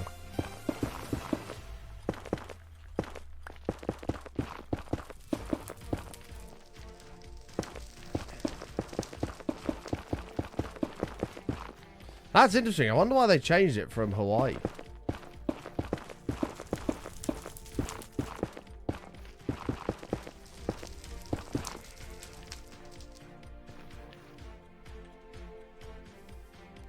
I think the Aussies would be more fuming that their beer bottles smashed. Fucking wait for beer, mate. Are you fucking kidding me? Elon Musk, little fucking shit cunt, smashed me fucking beer.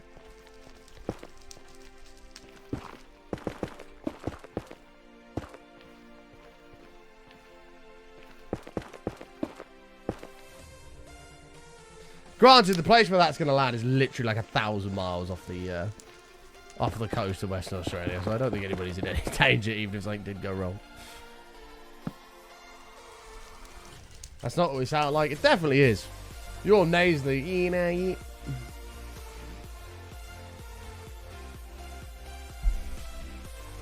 Sleep, please. I want to put lanterns on there like we did last time, but I wonder if they said you're in no danger to those people in the submarine. Well, no, because they had to sign a waiver, didn't they? They had to sign a waiver saying if something goes wrong and they die, it's not the company's fault. And for some reason, they signed it. Who the fuck would do that? By the way, you're getting in something that's not certified in any way, shape, or form. There's a possibility it implodes and you die. It's not our fault if that happens. Oh, yeah. Hey button. A Limbo World Champion walks into a bar. What a crap way to lose the title. Johnny, thank you for the 200 bits, mate. I appreciate it, dude. Thank you, thank you, thank you. Appreciate the 200 bits. Oh, 1,000 away from halfway. Thank you, mate. We are approaching very excited. I liked that. I'm going to give it a 7.3. I enjoyed that. Oh, my back is fucked. Holy shit. Chat, don't play golf. Oh. Could be the end of me here, you know. Oh. It's killing me. Right, we need to go get a load of iron. I have no iron. I need iron and I need coal. That's how poor we are. We need iron and coal. Good night, Spot. Have a good one. How can you go to bed when there's 20 minutes before the world's largest rocket flies into the sky? Nearly 600,000 people watching that. Imagine that was on this channel. Holy shit. We'd be running ads. Johnny, thank you for the bits, mate. Appreciate it, dude. 3 minutes left on the train. I didn't even notice we're on a hype train. There we go. We are on a hype train, boys. All aboard. All aboard.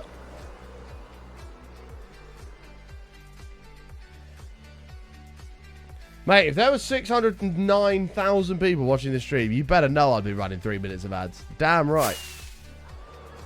Hell yeah. Do you know how much money I'd make from doing that? It'd be just stupid. We don't run ads here because they make fuck all with the amount of people we have. But if you had 600,000 people, you'd literally... I don't even know how much money you'd make. It'd be 5 figures. Easy. Easily. Alright, we need to go to the Mesa biome. Oh, I don't really have enough food for this. Fuck. Let me go get food. Hold on. I know I should be in bed now, but I'm going to have a couple more beers and watch this awesome launch. Hell yeah, man. Hell yeah. Imagine that on Twitch and raided you. Thank you for watching Starship Flight 3. We're going to send you over to Button, who's playing Minecraft. That'd be nuts. SpaceX raid! SpaceX raid! That'd be crazy. That'd be crazy. There we go. 2 minutes left on the train, boys. 2 minutes left. I'm Hyper Chick with a 500 biddies. Thank you so much. Boom! 2,000. And Liam taking us halfway. Holy shit. You guys both get blocks in the subfloor. Let us know what you'd like. We'll put you a block in the floor. A vampire walks into a pub and asks the barman for a mug of boiling hot water. The barman looks at him funny and says, "Sure, but I thought vampires only drank blood." The vampire pulls out a used tampon and replies, "I fancy a cup of tea." Oh, God. That is fucking disgusting. Thank you for the 500 bits. I appreciate it. That is absolutely grim. Funny, but absolutely rancid.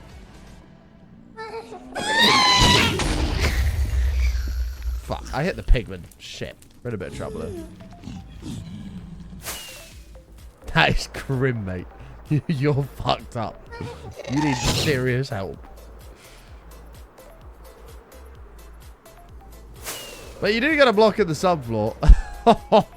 I actually feel ill. That is grim.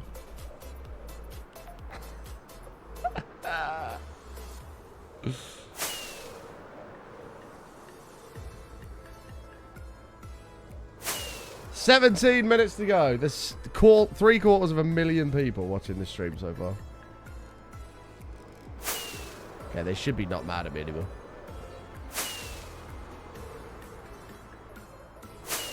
You want a red block, the reddest block I can find.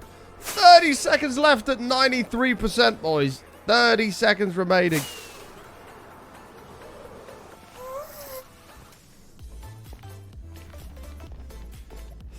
Seconds remaining. Rip the train.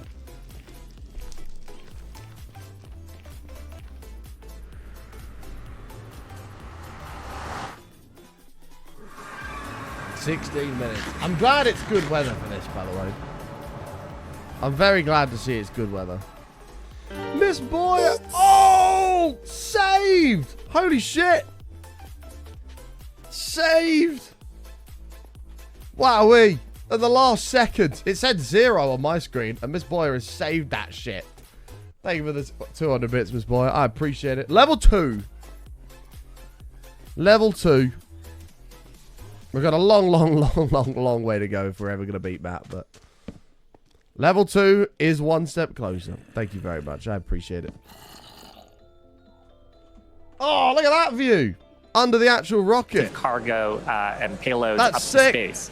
Look at Moving that. up the rocket, Is Starship so is many designed engines. for vertical takeoff and landing on any hard surface. Crazy.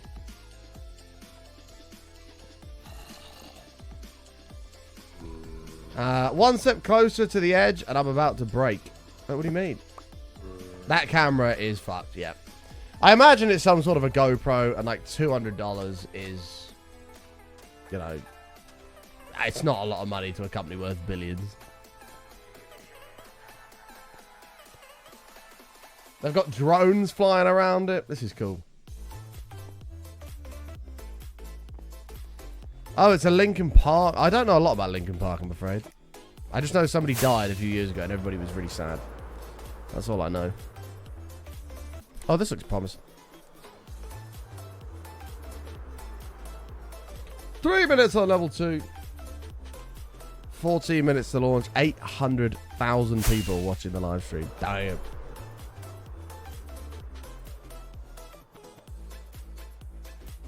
Nuts. Absolutely nuts. So cool.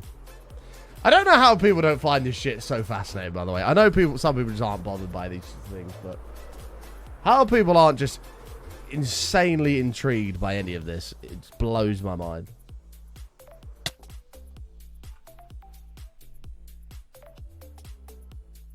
I am about, Jay.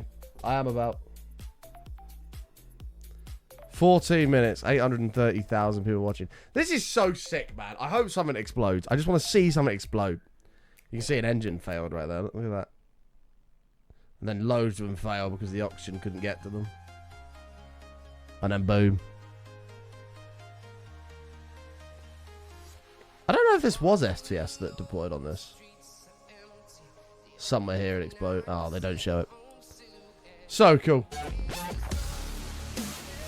13 minutes. So cool.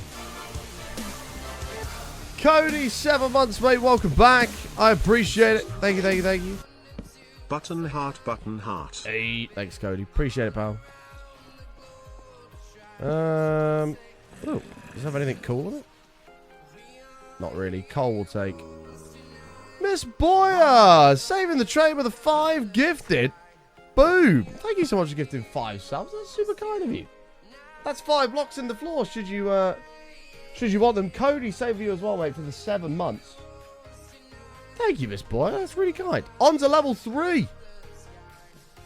Only 10, only 10 to go to beat Matt's record.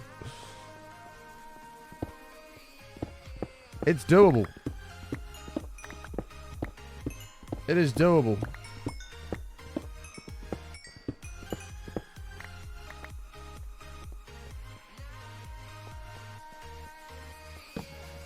Oh yeah, Jen, this is your song. 12 minutes, 900,000 people watching the stream. Damn. That'll easily go over 1 million, by the way. When it gets down to the last... Because people click on that and they're like, oh, I'm not waiting 12 minutes. When it gets down to like 5 minutes, that's going to rocket up. No pun intended. That is going to rocket up. And we need a hero too. It is 1:15. That's very true, actually. It's 1:15. We're just over halfway on the big goal. We may need a hero to save the streak. That is true. That is true. We've needed a hero a lot recently. At some point, that's not going to... it's not going to fly. No pun intended. And, Here, darling. Oh! Why don't you go get yourself something nice, okay? Thank you. Is it $7? I said something nice, not expensive. You want to be a greedy fucking cow, huh? No. Hey!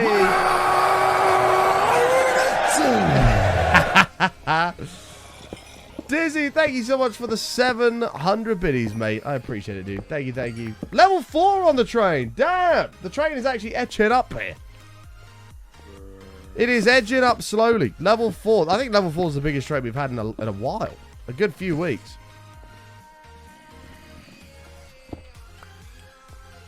Thank you so much for the support. Dizzy, you also get to shoot some blocks for the floor. I don't know if we can take a note of this. Miss Boyer wants 5 cobble. We could do that. Cody, did you want a block in the floor, mate? I don't know if you said what you wanted.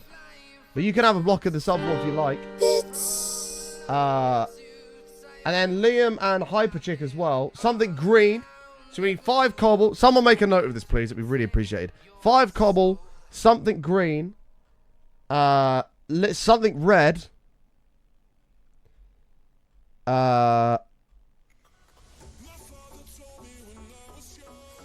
No, we don't have frog lights available yet, Dizzy. I'm sorry, mate. You can watch the launch on Twitter. There it is, 1 million viewers. You can watch the launch on Twitter, twitter.com/SpaceX. They are live doing the launch of this thing. Haha! Wait, I'm so gassed. Sure, land, sea, air, all clear. T-minus 10 minutes. But that's the latest. We're just coming up on 10 minutes before launch. Everything looking good for Starship's 3rd test flight. I'll toss it back to you guys in Hawthorne. Everything's looking good, baby. We'd love to see it. So cool. Oh, man. I don't even know what you just said, but I'm going to get rid of it because it's a big block of text. I'm sorry. No, there's no people on this flight. It's just a test flight. Holy shit. The last 2 have exploded. Can you imagine putting people on it? That would be literal suicide.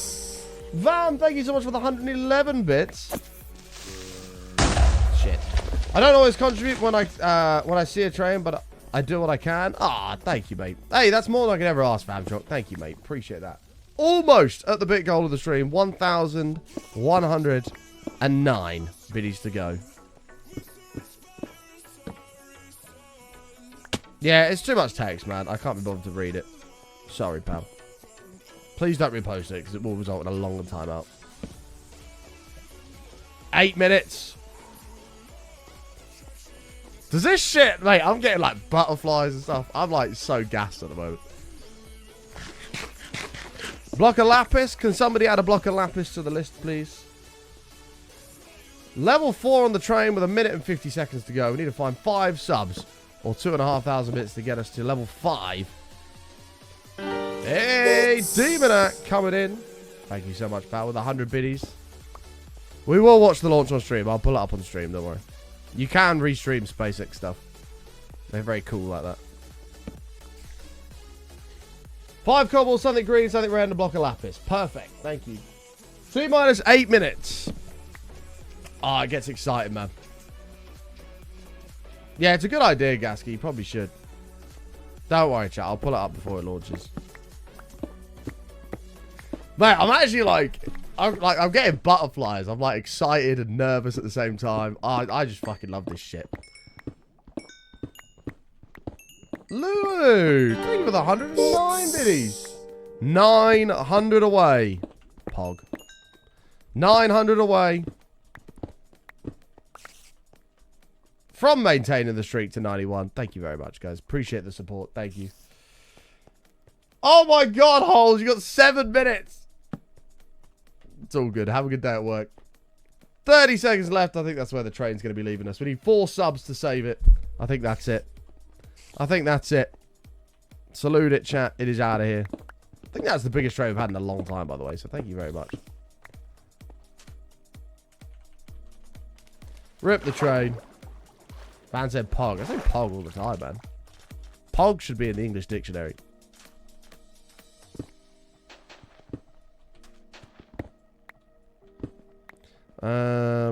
There's no like cobble here. This is kind of cool, like the white floor though. Look at that.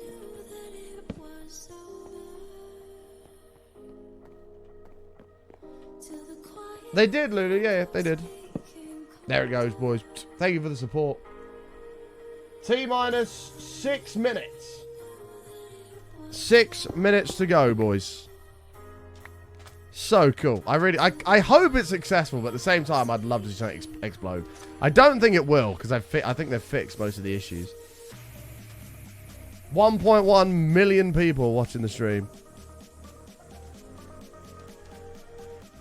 Can we see your house? Not really, because that would give away where I live, so I can't do that, I'm afraid. I came here for iron and I've achieved, like, nothing. Exclamation mark world start will give you the start date.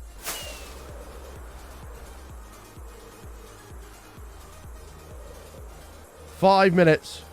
Woo! God, I need a nervous poo. What the hell? This is crazy. I actually need a nervous shit.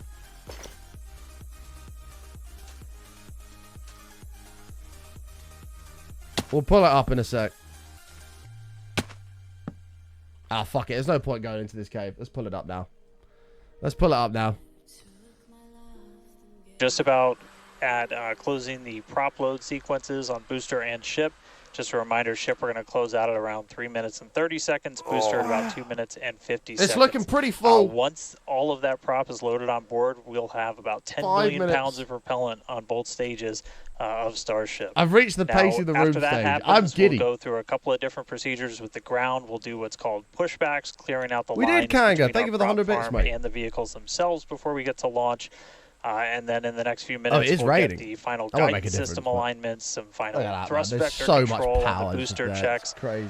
And all that will be performed. And again, look at the weather. The weather is perfect, man. Built in at T-minus 40 seconds where we can hang out. 4 minutes, we'll have about 40 15 seconds. minutes You sort of to see it hold just at above T-minus the 40 overlay if there. we need to. If we hit that pollution. right now, it looks like the most it is quite a lot of pollution, I can't lie. We're not tracking any technical issues to our T0. I think, though, it's like the equivalent of 100,000 cars in a day. Somebody did the math for it. So, I mean, everything's really looking good. The booster's almost at full frosty, so we'll see that close out in just a couple of minutes. But considering that the three largest really cruise ships in the world... not cruise ships. The three largest cargo excitement ships is definitely growing here in Hawthorne, SpaceX headquarters. As much CO2 as every car in the UK. As much CO2 in a day as every car in the UK on the roads combined does in a year. One rocket launch isn't actually that bad. For a few minutes, and this is a really cool thing about Starship. 3 minutes. We don't have this 50 opportunity seconds. with Falcon or Falcon Heavy. See you later, Noisy. Up until what's coming off the side of it? It's condensation because it's so cold. All the fluids in it are like... anything that would trigger an abort prior to T-minus 40 seconds becomes a because the the fuel and the fluids are putting in, I believe it's hydrogen and oxygen, liquid hydrogen, liquid oxygen, is so cold, when it comes into contact with the side of the ship, the warm air outside, it condenses and creates that the is very steam you different see from coming off, Falcon. the I'm sure condensation you people see have coming off. watched our launches, and then we get right down past prop load, and then have to scrub because of weather or scrub because That is of an looking issue on full, the man. vehicle. And 1.3 we don't million have the people same watching, 3 minutes, constraints on our 15 propellant seconds. and our Woo! system with Starship, which gives us more availability in the window. And sometimes that's all you need. Sometimes the winds dip just enough where you can launch the rocket safely. We probably should go and into just otherwise, if chatting you didn't first. have that ability to hold a few minutes, you might miss that window and then have Actually, to that'd be recycle fine. to another That'd be day. fine. Yeah, exactly. Which is kind of like 60 today. now. Thank like you, we mentioned Lulu. earlier, Oh, winds that little bit are closer thing to the that big we are 5,000. watching, Thank you. so, 2 minutes, is there. 50 seconds. So we are still continuing to progress. We're looking at liftoff in just under almost 2.5 minutes from now. Super exciting. Like we said before, there's nothing more exciting than watching a test flight for a It developmental is exciting. program. She's and right. that's where we're at 2 today. minutes, 30 Like we seconds. talked about, we Woo! have some really ambitious goals for today's I hope they test. don't hold it. But They, really, if there's going to be a today's hold, they'll test hold it is at to try 40 to get seconds. as T much minus data 40 as we seconds. can, so we can inform the next iteration of the design of Starship. Cue the Helldivers theme music, right? Those things 2 into minutes, flight 20 test number seconds. 4 and new objectives there that'll eventually get us to that glorious, rapid, reusable future that we, No we worries, so badly want. Yeah, for flight 1, we wanted to clear the pad, and we did. For flight 2, we wanted to get through hot staging separation, and we did. So today, 1 we minute. want to get even further than that and collect as much data as we possibly can. So 1 with minute, all that 59. being said, we're going to check back in with Dan to take us through the final 2 minutes of terminal count. When the tower starts venting, I don't know if this is a tower vent here. I thought it came off this side. It means the rocket is full, which is always a good thing. We have closed out the prop load on the booster. All these and fucking on the nerds ship. love it. They love it. It's on X. If you go on X, you go on SpaceX's Starting thing. to hear some good news that it looks like winds are not going to hold us Raytheon, up, so 59 months, chance mate. we blow right through that Thank you so much, 40-second pal. hold. That's definitely gone up. 59, almost So we're 5 about a years, minute pal. and 20 Thank you. seconds away.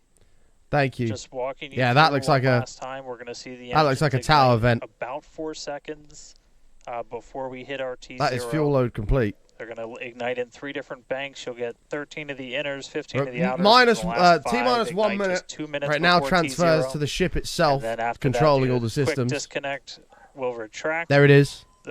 The engines will start to throttle up, and then we'll see liftoff about a second and a half 1.4 after million T0. people So watching. we're under a minute away. Don't be shocked if we hold at 40 seconds before, but it sounds like the winds are cooperating. If we get today. past 40 We'll be seconds, able we're to move going. right past that, not tracking any other technical issues that could hold It's gone. us. T minus 30. Woohoo! Through the QD vent gate past the 40-second hold. I might not talk a lot during this. I don't know. We'll see. We're going. 20 seconds. Flight Director Ty Huntington telling the team we are go for launch. So 20 seconds to go. Man, this shit excites me. Let's listen. You watch the water come flying out this pad. Here we go. T minus 10, 9, 8, 7, 6, 5, 4, 3, 2, 1. Is it going? It's going! It's going! So fucking cool, man. Oh, look at it go! All engines are lit. Oh, wow. It's the largest rocket in the world. All engines are lit. 1.5 million people watching. Ah, so cool. You can see how much fuel is in the rocket below. 30 There's a small seconds crop, but into you can see it. flight, we are feeling the rumble. We are seeing 33 out of 33 Raptor engines ignited on the Super Heavy booster. Oh, yeah. Booster and ship On the other should be side on behind the power cup, and you can telemetry see the stage Average at the single upper corporate stage. Stage 2. Continuing to get good call outs. It's not lit yet, obviously, but it will nominal. be. System's looking nominal. Just amazing to see all 33 lit up once again. Oh, that's so sick. That's so cool. At this point, we've already passed through max Q, that maximum dynamic pressure, Mad, mate. Absolutely mad. and passing supersonic, so we're now moving faster than the speed of sound. Getting those onboard views from the ship cameras. Oh, mate. Is it going to separate and not explode? That's the question. Now the next major milestone is going to be a hot staging maneuver. Again, we're going to be doing It's a test flight. just about 90 if it goes well, the seconds. ship To will do that, land we're off gonna the shut coast of down West all Australia. but the 3 center Raptor engines on Super Heavy. That'll be our MECO, our most engines cut off. And then the clamps holding the 2 stages together are going to release. Starship Mental. second stage will ignite It its launched engines. from The Texas. RVACs first. The sea levels right after that. The sea level engines will be 3,000 displayed kilometers or an just hour. kind of pointed out at about a 15-degree angle. So if you look close and we get good tracking, you might be able to see those center right after. Hopefully we're going to see a So cool those separation here. 6 engines will push Starship off of the booster. The speed's going to go up a lot more than that. That should hit somewhere around 20,000 kilometers an hour. Actually, that probably won't, but that All one over right, there will. counting down now. We're going to be coming up right at around the 3-minute mark on that hot staging maneuver. 3 minutes is when Again, it's we'll going to see separate. the booster engines start to shut down. You'll see all Oh, the that's 3 so lights sick, man. go Look out at in that the trail. middle. Look at the shadow of the We'll trail on see the clouds. engines Holy ignite crap. on Ship pushing it away. That's so And that cool. will start carrying the ship into space. Booster will start to do its flip and then move into the boost back burn, setting it up for eventual splashdown in the Gulf of Mexico. Stage separation. Oh! Holy shit! That was so sick! Don't explode. Don't explode. All those engines lit. Hot staging confirmed. There's the booster. Booster's Oh now my making god. its way back, seeing 6 engines ignited on ship. All the engines lit on the booster Okay, coming we got back. a Starship on its way to space and a booster on the way back to the Gulf. So the booster's flipped around. It's now coming back to the Gulf of Mexico, where it's going to land, hopefully. In the sea, not on the pad or anything. Views from Starship. Oh, this is the furthest I've ever gotten with it. The booster exploded by this With point. their news informing us that the second stage or the ship, everything looking good, nominal there. First stage is currently So performing far, the it's all boost back perfect. burn, expecting that to last about 1 minute. That boost back burn. That boost back burn propels the booster back towards the coast, taking it to a landing in the waters of the Gulf of Mexico.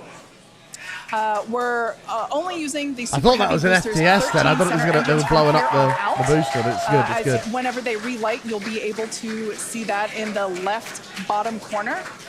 Those are the ones that can gimbal. In other words, they move and change direction in order to change the thrust to steer the first stage back to Earth.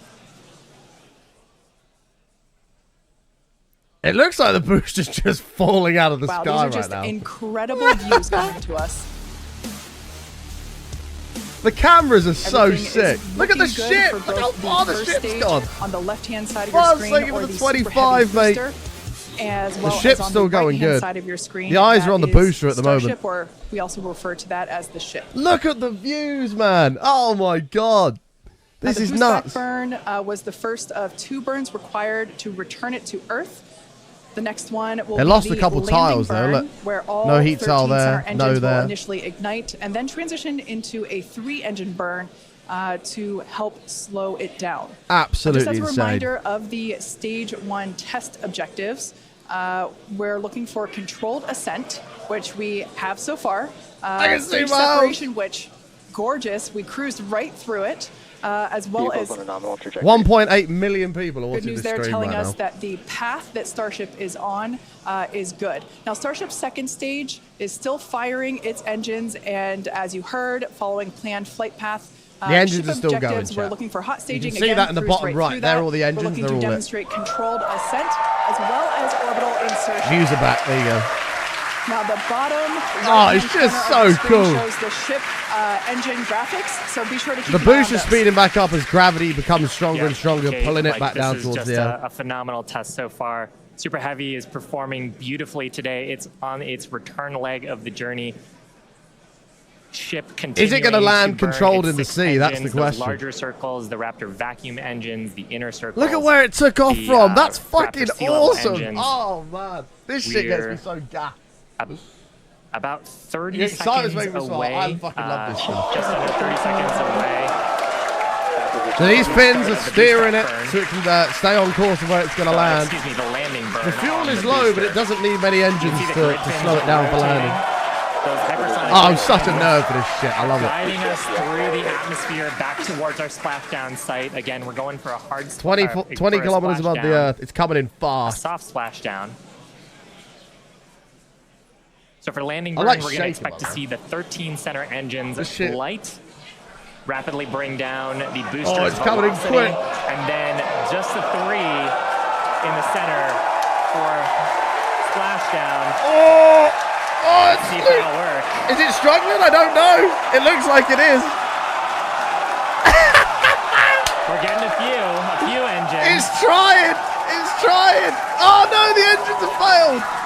There's only one. I think it's gone boom. Signal. Let's see if we can get some other video of that. Now, Has it gone boom? This is a test objective today. It is still something that we're attempting to I think it learn. went boom.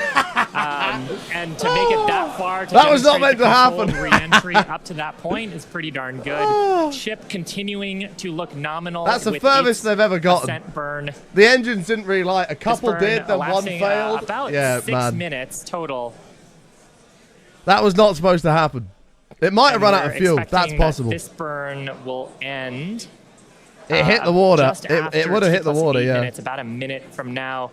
So far, though, Whatever it hit the water or congrats went to the boom, team, making it it hit this it at far is farther 1,000 than kilometers we've an hour. gone on Absolutely. Flight 2. Just wonderful views and great engine performance Amazing. from the vehicles. Amazing. That's So so far, cool. we've hit controlled That's the ascent. We're furthest in it's the ever middle of gotten. that right It's only now. a We've test flight, demonstrated but that's the hot furthest it's staging ever gate, gotten. As you said, cruised through that. We demonstrated controlled entry of the booster. Just Yeah. stopped a little short of the engine relight, but hey, that's something we can learn for the next one. Yeah. Oh, Now, it that didn't view like that the we just engines had quick enough, moments and it ago just was smashed a into live the shot sea at of 1,000 Star kilometers an Command. hour. There you see it again. This is our mission control center at I thought it was Starbase, coming in fast. I was like, where holy vehicle shit, is that operators are normal? standing by. Now, the next milestone coming up is in less than a minute. At that point, ship will, or I'm sorry, actually it already has. Ship engine cut off. There we go. That's good. That's good. As you Yeah, I told it to heard get up to like there 26,000 by the kilometers an color hour. And from the crowd behind us, So cool. So cool. Starship's 6 Raptor engines have successfully shut down. The ship's still We're gonna going. call out for nominal orbital insertion, which is incredible. Look at these views, Dan. Amazing. It's almost enough to maintain orbit. They don't want that, though. They want it to land in the Just sea. completely blown away right now.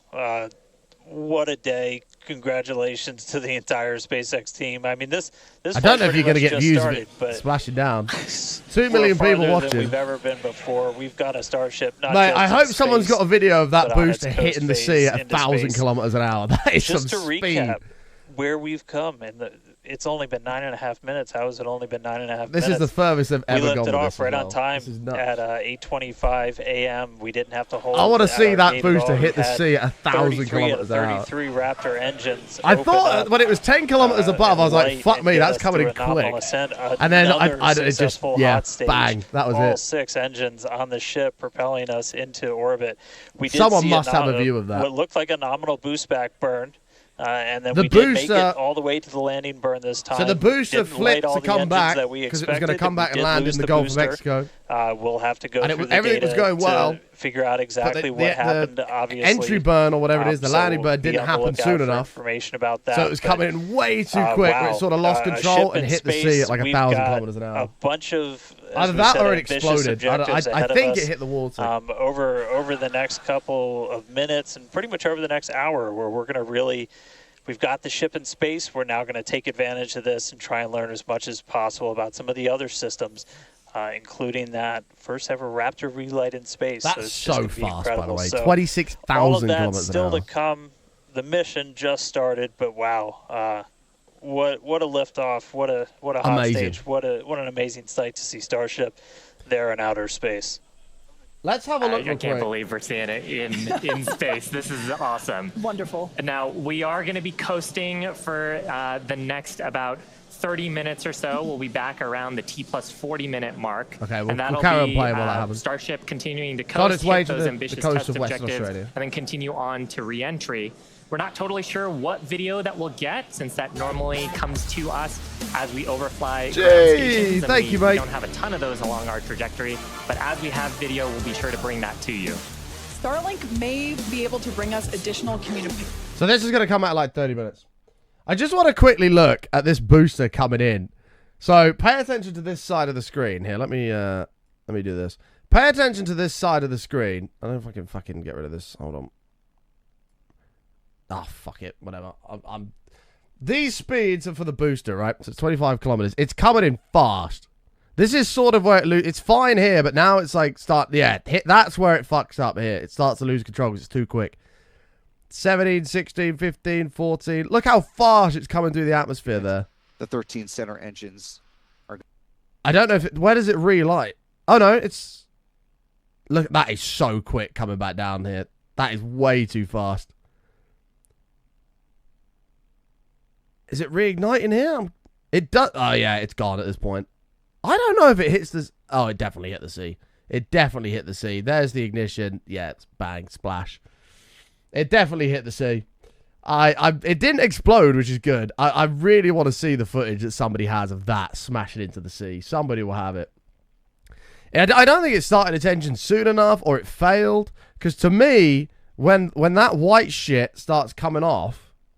I don't know if you can see it. When the white stuff starts coming off...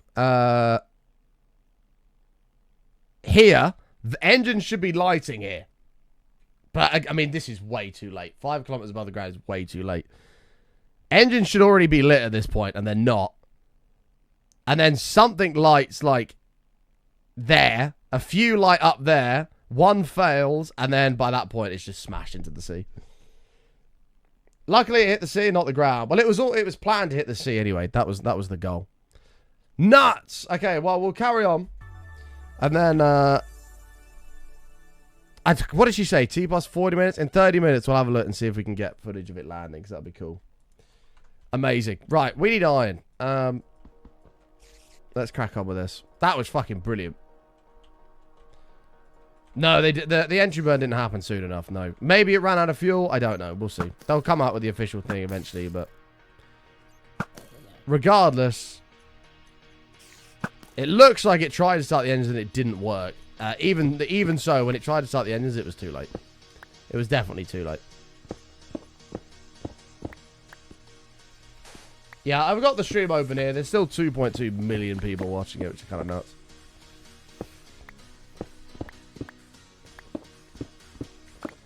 I'd love to know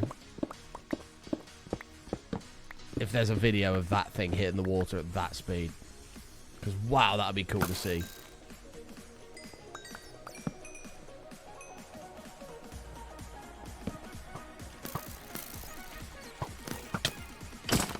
Was that a review of the Season 2, Dad? Good about it.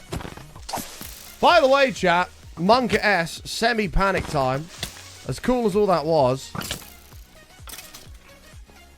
there is only about 20-30 minutes left on the stream. So we've only got 20 or 30 minutes to save the streak to 91. We need to find 831 bits to keep the streak alive. 831 to keep the streak alive. Hooray! Oh! Well, there it is. That'll do it. Kitty cat. Thank you so much for the 1,000 biddies.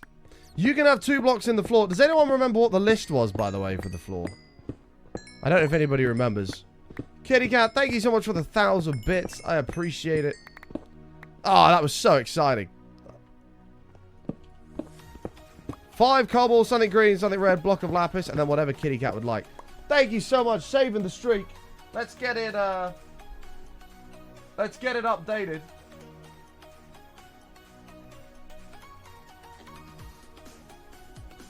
Boom!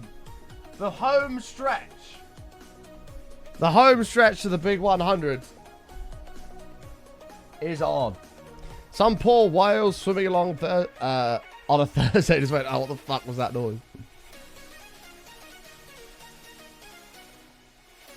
Well, It would have hit the ground. It would have hit the sea so hard, it would have been like hitting just a solid surface. It wouldn't have even gone under the water. Look at this view here. Look at that. That's pretty fucking cool. What is that even a view of?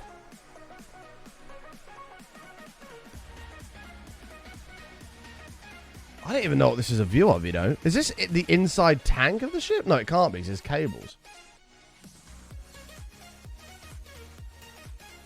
I don't even know what this is a view of, by the way.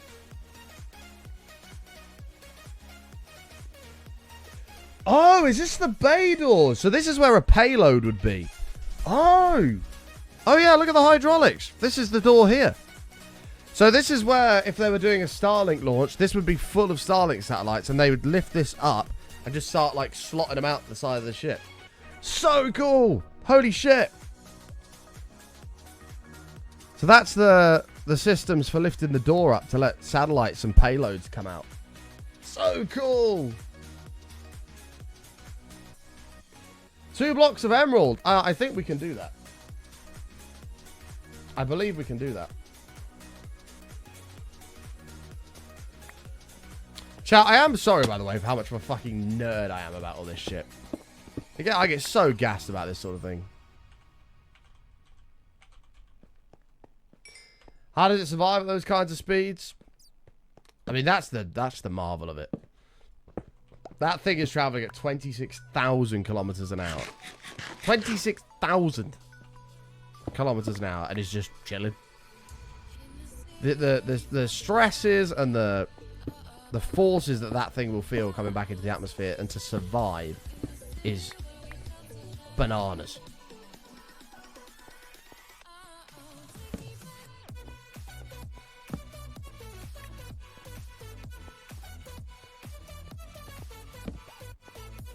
Don't mind the geeking on that kind of stuff? Oh, yeah. I love it. I think we've got about 22 minutes until the stream comes back. About 22 minutes.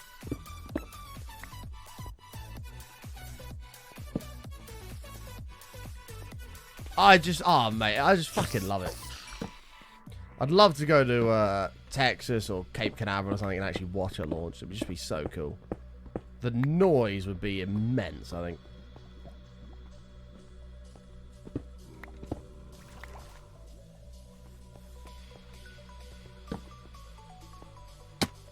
But that's the... If everything goes wrong from this point forward, this is the furthest they've ever got in one of these flights, which is progress. Yeah, look at this. Still coasting along. So cool. So cool.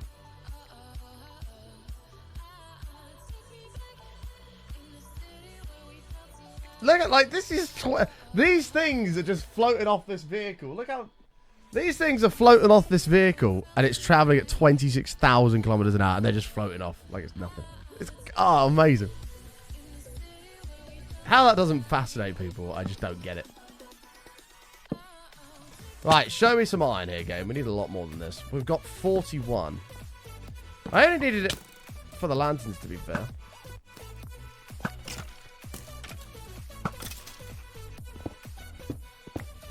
Usually people have left by this point, but I think people are really eager to see if it's going to smash, if it's going to actually land how it should, or if it's just going to smash into the sea. There's not a lot of fuel left in it. I mean, I guess it doesn't need much. It only needs enough to light 3 of the engines for a small period of time. But even so. Oh, that'd have been cool, MCZ.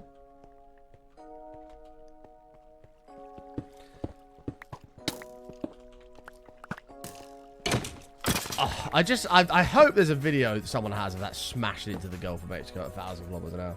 Because that would be amazing to see. Be amazing. I mean, SpaceX will have the video footage anyway, because what comes from the stream is not what they have as a recording.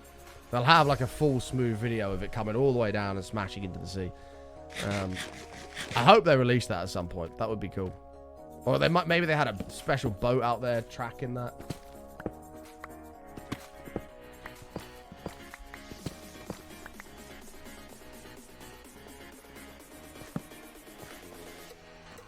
I'd be... Well, the last one... exploded in the sky. They blew it up because I can't remember what they initiated the sequence to blow it up. I can't remember the reason for it. There was a reason for it.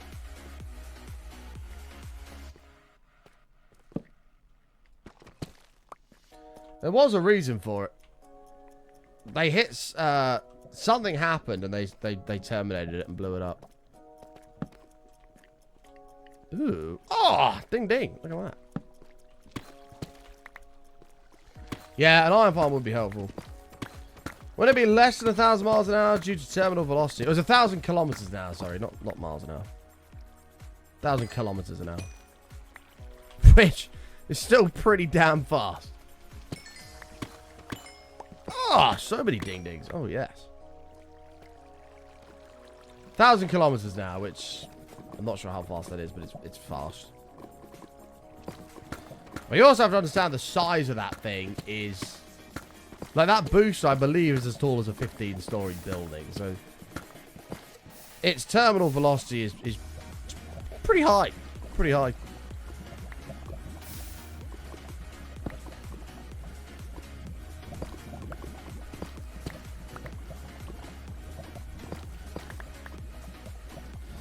That's nuts. You saw a space shuttle launch, though. That's so cool. Babylonian Gate material up there. Still just need iron at the moment, though. What are we sitting on? About 17 minutes until they come back. Hopefully they're going to have footage of it. I'm not convinced they will. They don't have a... they don't have a signal for it yet. It's still going fine, but... There's no signal just yet come through. More ding-dings. Uh-oh.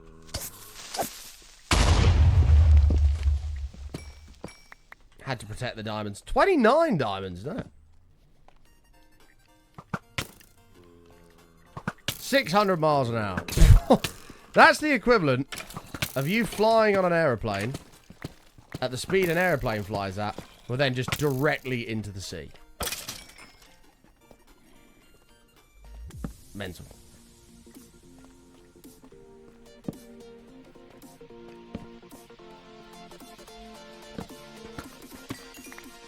Absolutely bananas.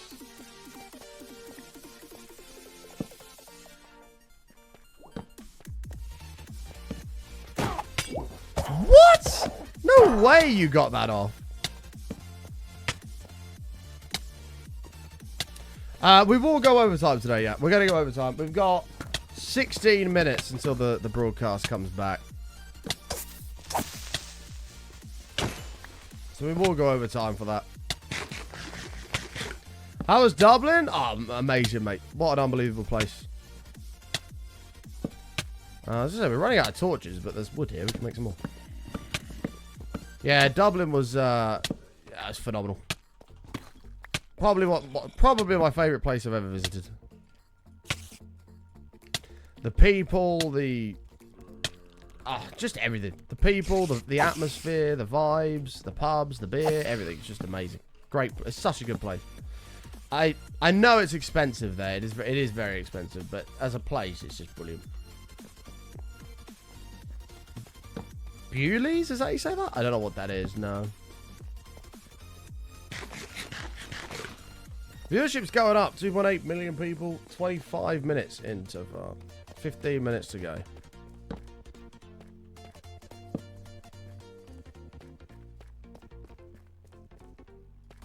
That's happened before. Wow. Do they actually know what happened to MH thinking Bob? I don't know if they actually know what happened to that, do they? Ah, look, another 2 spawners here to make a fucking spider spawner. That's twice we've found that. We already have one next to the portal, so we're obviously not going to use it, but still cool. I don't know if they ever solved what happened to MH370, whatever it was. Isn't it all just still speculation?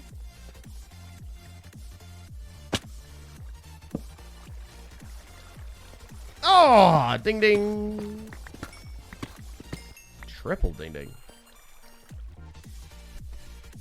Right through a geode? Yeah, pretty cool, hey. What the hell is this? Ooh. Look at this. Pretty cute.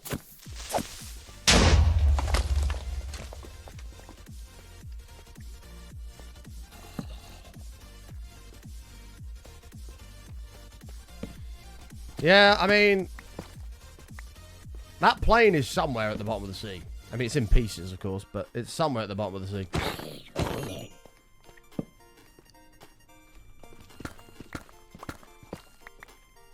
I don't know if it'll ever be found.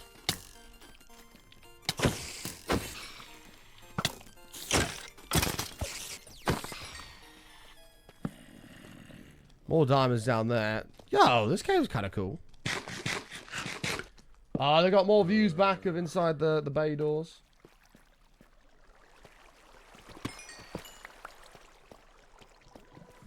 I'm hoping they're going to have signal there.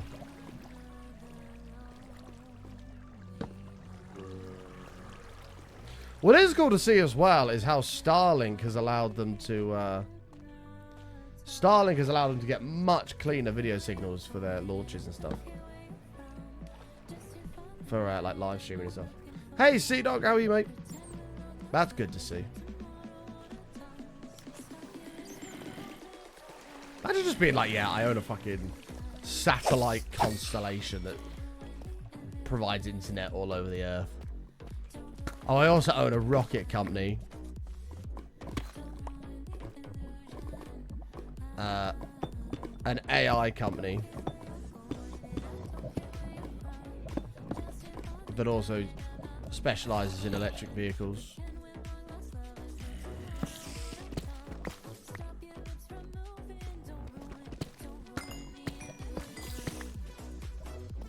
$54 diamonds, mate. Holy crap.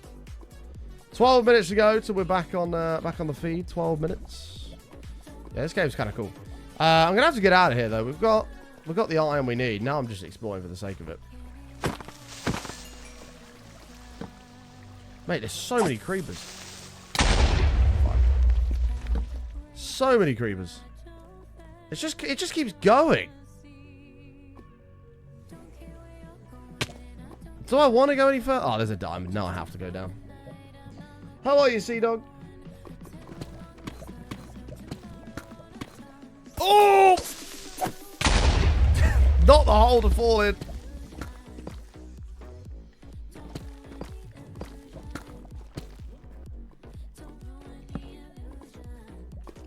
I hear that skeleton. I don't see him, though. I'm going to carry on with my business.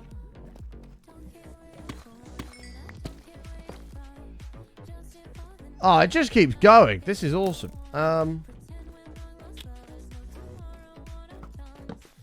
As awesome as it is, though, I sort of need to get out of here. We've got what we need. Oh, there's more iron here. We'll grab that. That skeleton is so coming for me, by the way. Uh-oh.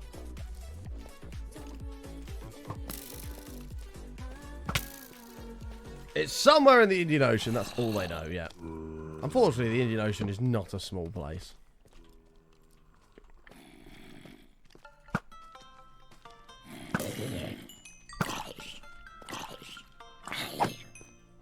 Not too shabby. It's what we like to hear, man. 10 minutes chat, and then we're back with the next phase of this launch. Well, in this case, it'll be the landing of this ship. It'd be really cool if it does. I believe it's called a suicide burn, where its belly flops like this, and then flips around and lands in the sea. I think that's what they're trying to do. I don't know if they're going to do that or just belly flop it into the sea. I'm not sure. I'm not sure.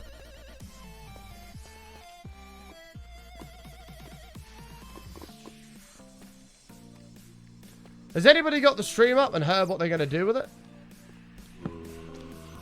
I don't know if they're going to do it like when they landed it, or if they're actually just going to belly flop it. Originally, they were just going to belly flop it. Oh, we come from over here. Yeah, because full thrust head first. Well, there won't be camera views on it because it'll be such a small part of the sea. The only views they'll have is on the actual ship. 9 minutes. Yeah, I've got it up on mute here.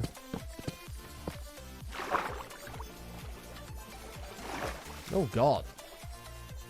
Are you fucking kidding me, mate? Piss off.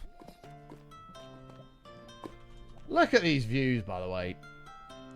220 kilometers in the air. Oh, they're just playing whatever. And this thing's just floating around in space. So cool.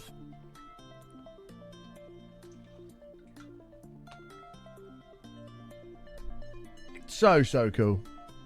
It keeps like getting and losing signals. So hopefully they'll have some by the time they land it. There are 3 million people waiting. Hey, Rallius, how are you, mate? You went back and watched the last one that blew up? Yeah. How are you, Rallius? Long time no see. We've got a fight on our hands here. Oh, and it's a draw. Oh, there's more views coming back. It's just fucking awesome, man. It's so cool. So cool. It's lost a few tiles. I don't know how if that'll affect anything during re-entry, but we'll see. There's one there gone, one here's gone. One here's gone. Here you go. 26, mate. Thank you so much. Welcome back. Look at all the fuel that's gone out of it. These are like the frost lines. That's gone. It's just here. That's all they have left. Oh, dear. So cool. It's slowly coming back down now, though. 213 kilometers. It was at 220. Amazing. 7 minutes. Ego, thank you for the 26, pal. Welcome back. You get to choose a block for the subfloor. Let us know what you'd like. Sorry to hear you're not doing too good, Rally. So we can cheer you up a little bit, mate. Hopefully. Yeah, if a skeleton shoots another skeleton, they'll have a fight. It's quite cool.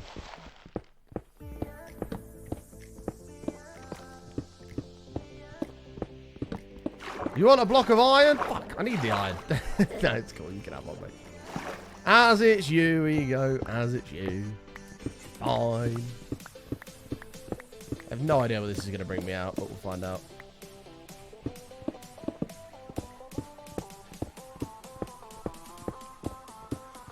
Yeah, I remember the first ever launch I watched on stream was Falcon Heavy. Falcon Heavy in 2017. The first time they ever launched one of those. And they had the two boosters come and land side by side next to each other. That's another good one to watch. 6 minutes. 206 kilometers, 205. It's coming down.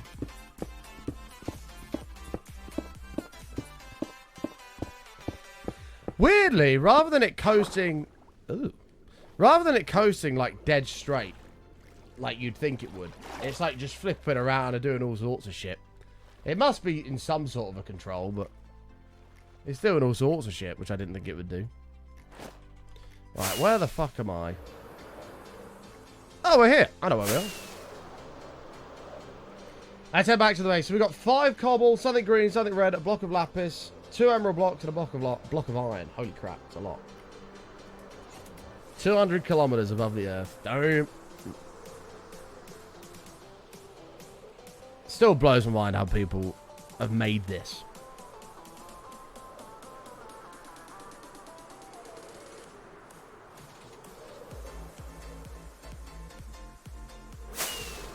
Like, and all of this is new data that they're getting every second. Like, they have no idea whatsoever what's going to happen from this point on. Like, they've got a plan, but they've got no idea what's going to happen to it.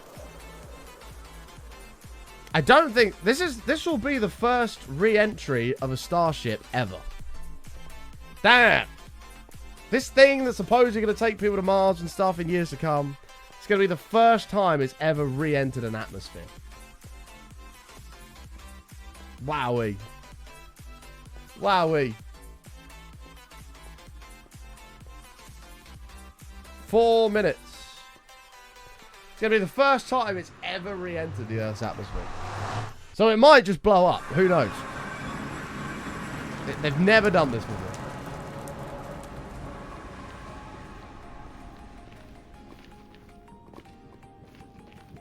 It's come so far, man, from watching like SN 8, 9, 10, and 15, where they flew it up to 10 kilometers, let it hover, and belly flop back down and land.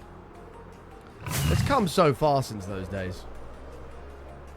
We've got to finish this tunnel as well, man. 3.5 minutes.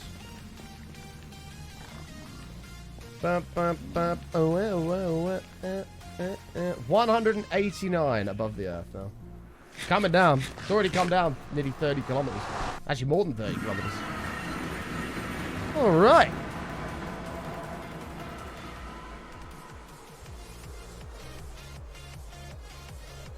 $187. 186. 63 ding-dings and all that. That thing is coming in quick.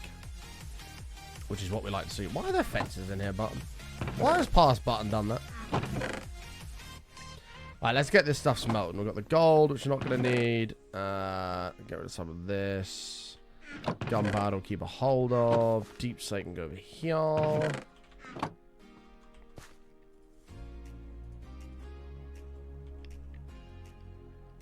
So we need the iron first. We'll get that going. And then we'll do the gold. And that. And I guess that. Who cares? 2 minutes until they're back on broadcast. Hopefully they're going to have signal. I'm kind of concerned they're not going to have signal, but we'll see. There's not a lot of internet in the middle of the Indian Ocean, so we'll see. It's weird how they changed it from the coast of Hawaii to Western Australia, though. Oh, they're back. What are they saying? Time. Our main objective today was to get through all of our ascent burns and collect as much data as possible, including a potential Starship entry.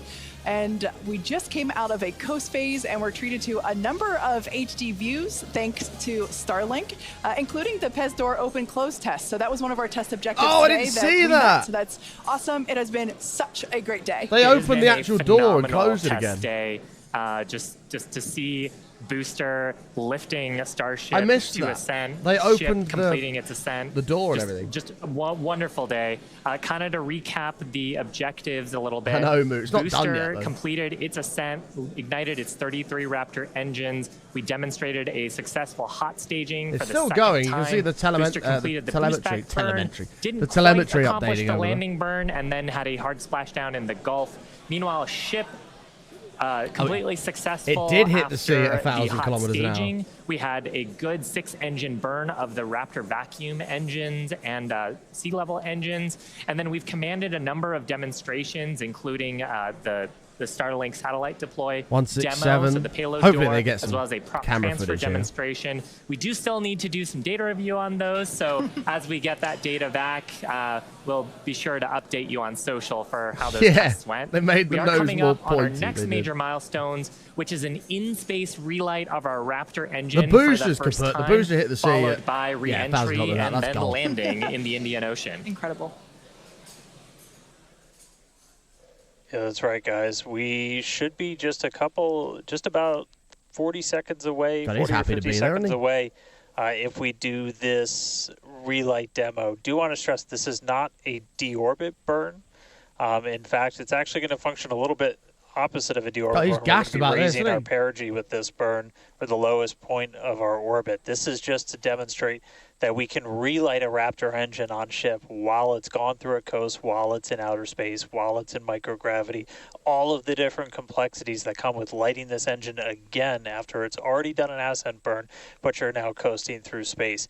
This is going to be really important anytime we want to do in-space maneuvers in the future. It's just like had loads of eventual signals. deorbit burns, any of our translunar injections that will really have said that. Raptor engines firing back up. We may not do it. There is all of the guidance is loaded into Starship's computer itself, so if it got a doesn't little see bit the of fuel values left, that but it not a needs lot. to, we could just skip the burn. So we are waiting to find out if that's going to happen or not. If it doesn't, as we said in the beginning, we're on a pretty steep It's trajectory 150 that we are kilometers. coming home no matter what, regardless of doing a burn. This was done just so we can really, we're in a trajectory that's really not super susceptible to delta V changes in velocity. If we were to do a burn, we've got a pretty concise footprint in the Indian Ocean that we're going to be targeting for splashdown come on, today. man. Get signal. It does sound like we are skipping past the on-orbit relight demo this time. Again, we'll confirm all of this through our post-flight data review, but it did sound like we did pass through that burn. So now that's going to start setting us up for re-entry.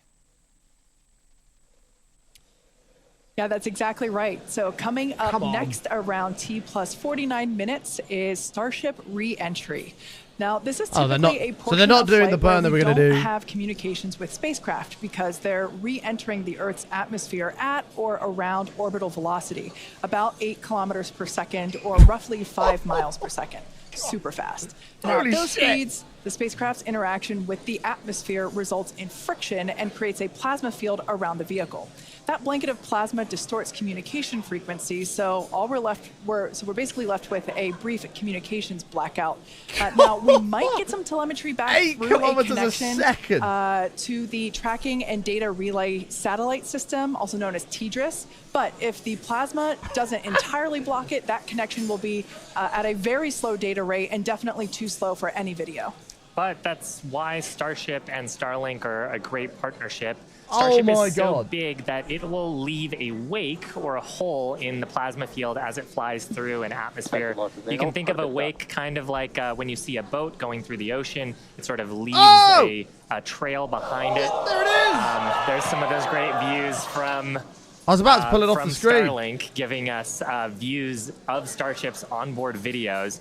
And so we're hoping that the Starlink on board will let us, just like we're seeing these videos now, see through that plasma field by maintaining a continuous communication lock with the satellites on orbit through the wake that Starship It's going to come into the atmosphere at 8 kilometers a second, or 5 miles a second. So even though we do have these great visuals now, don't be surprised if we manage to get some signal hiccups through. We're still learning about what that wake will actually look like in practice and whether we're able to get that live continuous high-speed data during re-entry. 120 kilometers. Come down 100 kilometers already. Yeah, that's right. And one of the really primary reasons we want to use Starlink is to just look at the speed gather it's as much going. data as possible. It's been said the data is the payload on one of these flights, where we're putting this flight hardware in a real flight environment, trying to learn about it as much as possible. That's not sped up. That's the speed re-entry that is thing going to be a is traveling. really critical phase of lordy. flight. We really want to know how the ship's going to perform, especially that heat shield. There's some land or something there. I don't know what that is. Re-entry. So if something were to go wrong during this re-entry, we want as many paths as possible land. to collect that information, that data. Heads up! To, again, just continually feed back into the Starship program to make each I have flight no idea more what that reliable, is. more successful. Acquisition signal, Mauritius. I have no idea where that is. But he said Mauritius then. Now, if Starship manages to make it all the way through re-entry, we'll collect valuable data on Starship flying through the Earth's atmosphere Look at at the hypersonic speed speeds, it's going. meaning more than 5, or flaps at are this moving. point, will be more than 5 times the speed of sound. Flaps are moving.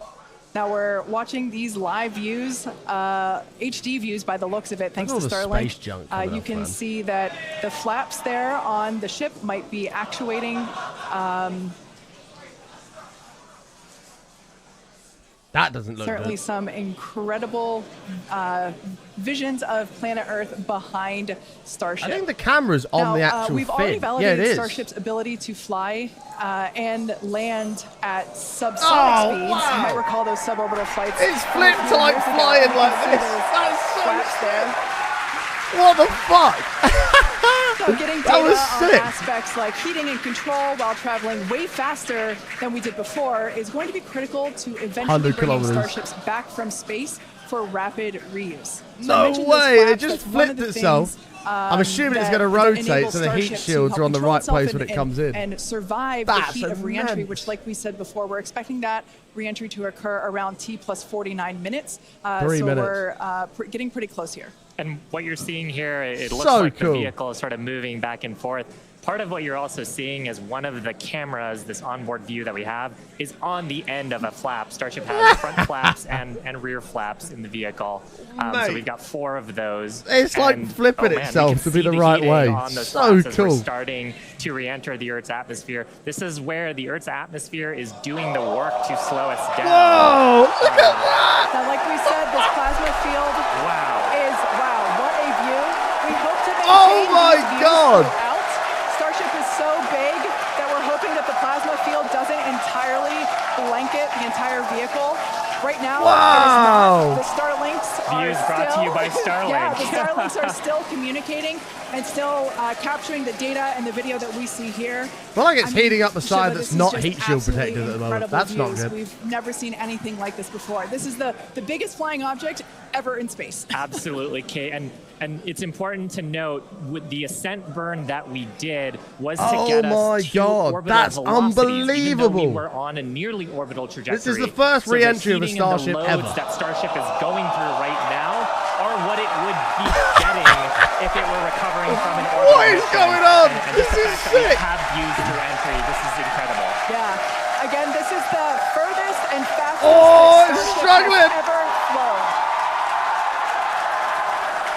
And It's you can trying. definitely tell by the, Oh my the God. crowd here in Hawthorne. The heat shield tiles doing their work. We talked about it earlier. Up to 2,600 degrees Fahrenheit that those heat shield tiles are dissipating as we are re-entering. Yeah, now this was one of the critical, or rather the key mission objectives that we were hoping to hit today. Oh we my have never, like I God. said before, this is the fastest and furthest that Starship has ever flown. So this is the first time that we're getting to collect this re-entry data and understand how these Starting to slow down now. 18,000 Starting to hexagonal really heat slow shield down. Here we tiles go. are working together to This is where it's gonna get protect hot. the belly of Starship as it re-enters the Earth's atmosphere. Look Once at again, that. the atmosphere is doing us a big favor here by 80 kilometers altitude. the atmosphere is actually doing us a huge favor here by acting as a braking system for Starship as it re-enters the atmosphere. This is where it's And going to that's start part to of the get reason hot. why the flaps are so important. We're using the body Yeah, of that's Starship normal. The and orientation, that's drag normal. from the It atmosphere did that to on the slow other us down flight. It from sort of orbital comes down, speed. then it'll pull itself but back, you want and the then down. vehicle to remain stable. You want those heat shield tiles pointed down. So they can absorb the heat of the Earth's atmosphere. Wait, it came back. Put it back and on. So that's the purpose that they are serving during the hypersonic phase, and then again during Put it the back subsonic on. phase. Absolutely. So like we said, these views are being provided by a couple Starlink terminals that are positioned on that Starship orientation itself. just flipped. As that plasma No, builds, is it we're okay? hoping that we can bring these views back to you. But you can see the telemetry there on the right-hand side of your screen. If you Found watch that. closely, you can see the speed decelerating. Now Again, it's that's gonna the start slowing friction, down mega. of the atmosphere, resulting in this plasma field. It's excuse me, enormous. The blanket that is potentially blocking the Starlink terminals right now. So And we'll they're bring gonna these make views it back to you taller if as we well. get them. But right now, for those of you that have recently joined, Starship is currently re-entering Earth's atmosphere. This is super exciting because it's the furthest and fastest that watch the Starship has telemetry. ever Oh. flown. That's Why just does it stop? absolutely incredible. Major test milestone, something we wanted to accomplish on flight 2. Why is the telemetry getting to stop? it today, so just awesome. That's not good. Now, we actually have some heat shields here. So these are what's doing all the work on Starship right now. That's There not are good. 18,000 hexagonal heat shields like these. So this one that I have is flat. Telemetry's Like gone. this is what would be positioned on the flaps of Starship, whereas Shiva has something a little different. Yeah, the one I have would be on the curved surfaces of Starship. I'll just put it in frame here. So we've got these. Hey, he's wearing an attached at Omega various points around the Speedmaster. There you vehicle. go. Like Check said, that out. Kate, 18,000 Syntax. of these tiles around, That's and an they're Omega doing the work Speedmaster. to make sure that the structure of the vehicle doesn't carry all that thermal load, so we can recover the vehicles eventually and get to rapid reuse. True, Yeah. Panther. They're really lightweight. They sound a little different than I would have expected them to, but they are ceramic. And these are, I think it's gone boom. what's helping Starship survive through this period of entry. We're not sure how far we're going to make it. Again, this is the furthest that we've gotten in our test flight, but I think the it's further gone we boom. fly, the more data that we can get, and that's ultimately the measure of success here, which, I mean, mean, I think today has been a huge success given where we've gone and how much further we've gotten with both the booster and Starship itself. And one of the beautiful things about Starlink on board the vehicle, I think it should be pretty much down at this point. High-speed video is a very high data rate, and usually video comes after you get your telemetry. I think it's gone. So hopefully we were able to get some wonderful data throughout the entry period, which is normally something we have to wait for until after splashdown when we get that data off the data recorders. Yeah. Now, you mentioned before the flaps, again, that the flaps the are like, protected by the flat heat shields like I have. There are 4 of those positioned on Starship, 2 at the forward end or the top end, and 2 at the bottom or aft end. And they operate independently to aerodynamically control the vehicle's attitude or positioning during atmospheric flight and enable precise landing. Them shots of that plasma shit was we are fucking intending awesome. to splash down in the Indian Ocean, and we're hoping that we can make it that far, but regardless, it is an exciting end to what has been an exciting day. Absolutely. And she's making it all up because she knows it's gone kaboom. In the past, we had suborbital campaigns where we have tested out the aerodynamic flaps at subsonic speeds. So that's below the speed of sound. At hypersonic speeds, well, supersonic speeds first, so faster than the speed of sound, and then hypersonic speeds. So that's more than 5 times the speed of sound. The equations of motion change, how the vehicle responds changes. So going through that control phase where we're going from faster than the speed of sound to below the speed of sound was one of the objectives today. Yeah. And that's actually a great point because we are expecting that entry subsonic period to occur around T+1 hour and 3.5 minutes. Are they going to tell us what's happened? It's yet. Definitely gone back. We're about 10 minutes away from that point. So again, that is when Starship would be traveling slower. The telemetry would have updated. Thanks to it's gone. The atmospheric braking system. There we go. And so right now we're still waiting to see if we're going to get data back from this ship. We might be in a bit of a blackout period right now. So still waiting to hear the status on it. But yeah, why are they lying, man? It's gone boom. They know it's gone boom. Portion of today, we started into peak heating, which was just a really big milestone. Starship is pretty unique in the way that it re-enters, especially for something reusable. The closest parallel has been the space shuttle. When we're they don't. They definitely Starship to, like when we bring a Falcon 9 booster they back, did this on the Falcon Heavy mission when the sensor core was landing. And you could see on the screen in the background that the drone ship was empty and that it had just hit the sea and exploded. And they carried on chatting bollocks on the thing, even though they knew it was gone. Like you would see on something like Dragon, which uses in the ablative in the capsule shape. So they are these tiles that are made to be reusable. So any data we're getting on the actual they actually removed the screens now. All of that is just really hugely valuable. I'm going to show you that. Where Starship is really unique is, and Kate and Shiv have talked about it a couple of times, is once we're through this kind of hypersonic section and we get down to the subsonic. And that's where we really learned a lot, improved that Starship. It's all bullshit. I believe it. Just its basic shape could work. And we did that during the suborbital campaign. After the 2 side ones landed, they were focused on the center shuttle, one. Which entered, it had the wings. It had a similar heat shield system, but it had wings. And then was Here we go. And they were like, we'll keep you updated on if it landed. But right there is a video of the drone ship, and there is nothing on it. With Starship, we're not doing that. They're like, we think it's down. We're not sure. There's a screen right there. Which with Starship is around 200 miles an hour. And then we use a flip maneuver to ignite those engines, do a landing burn, and then touch down on the ground. So you don't need a runway.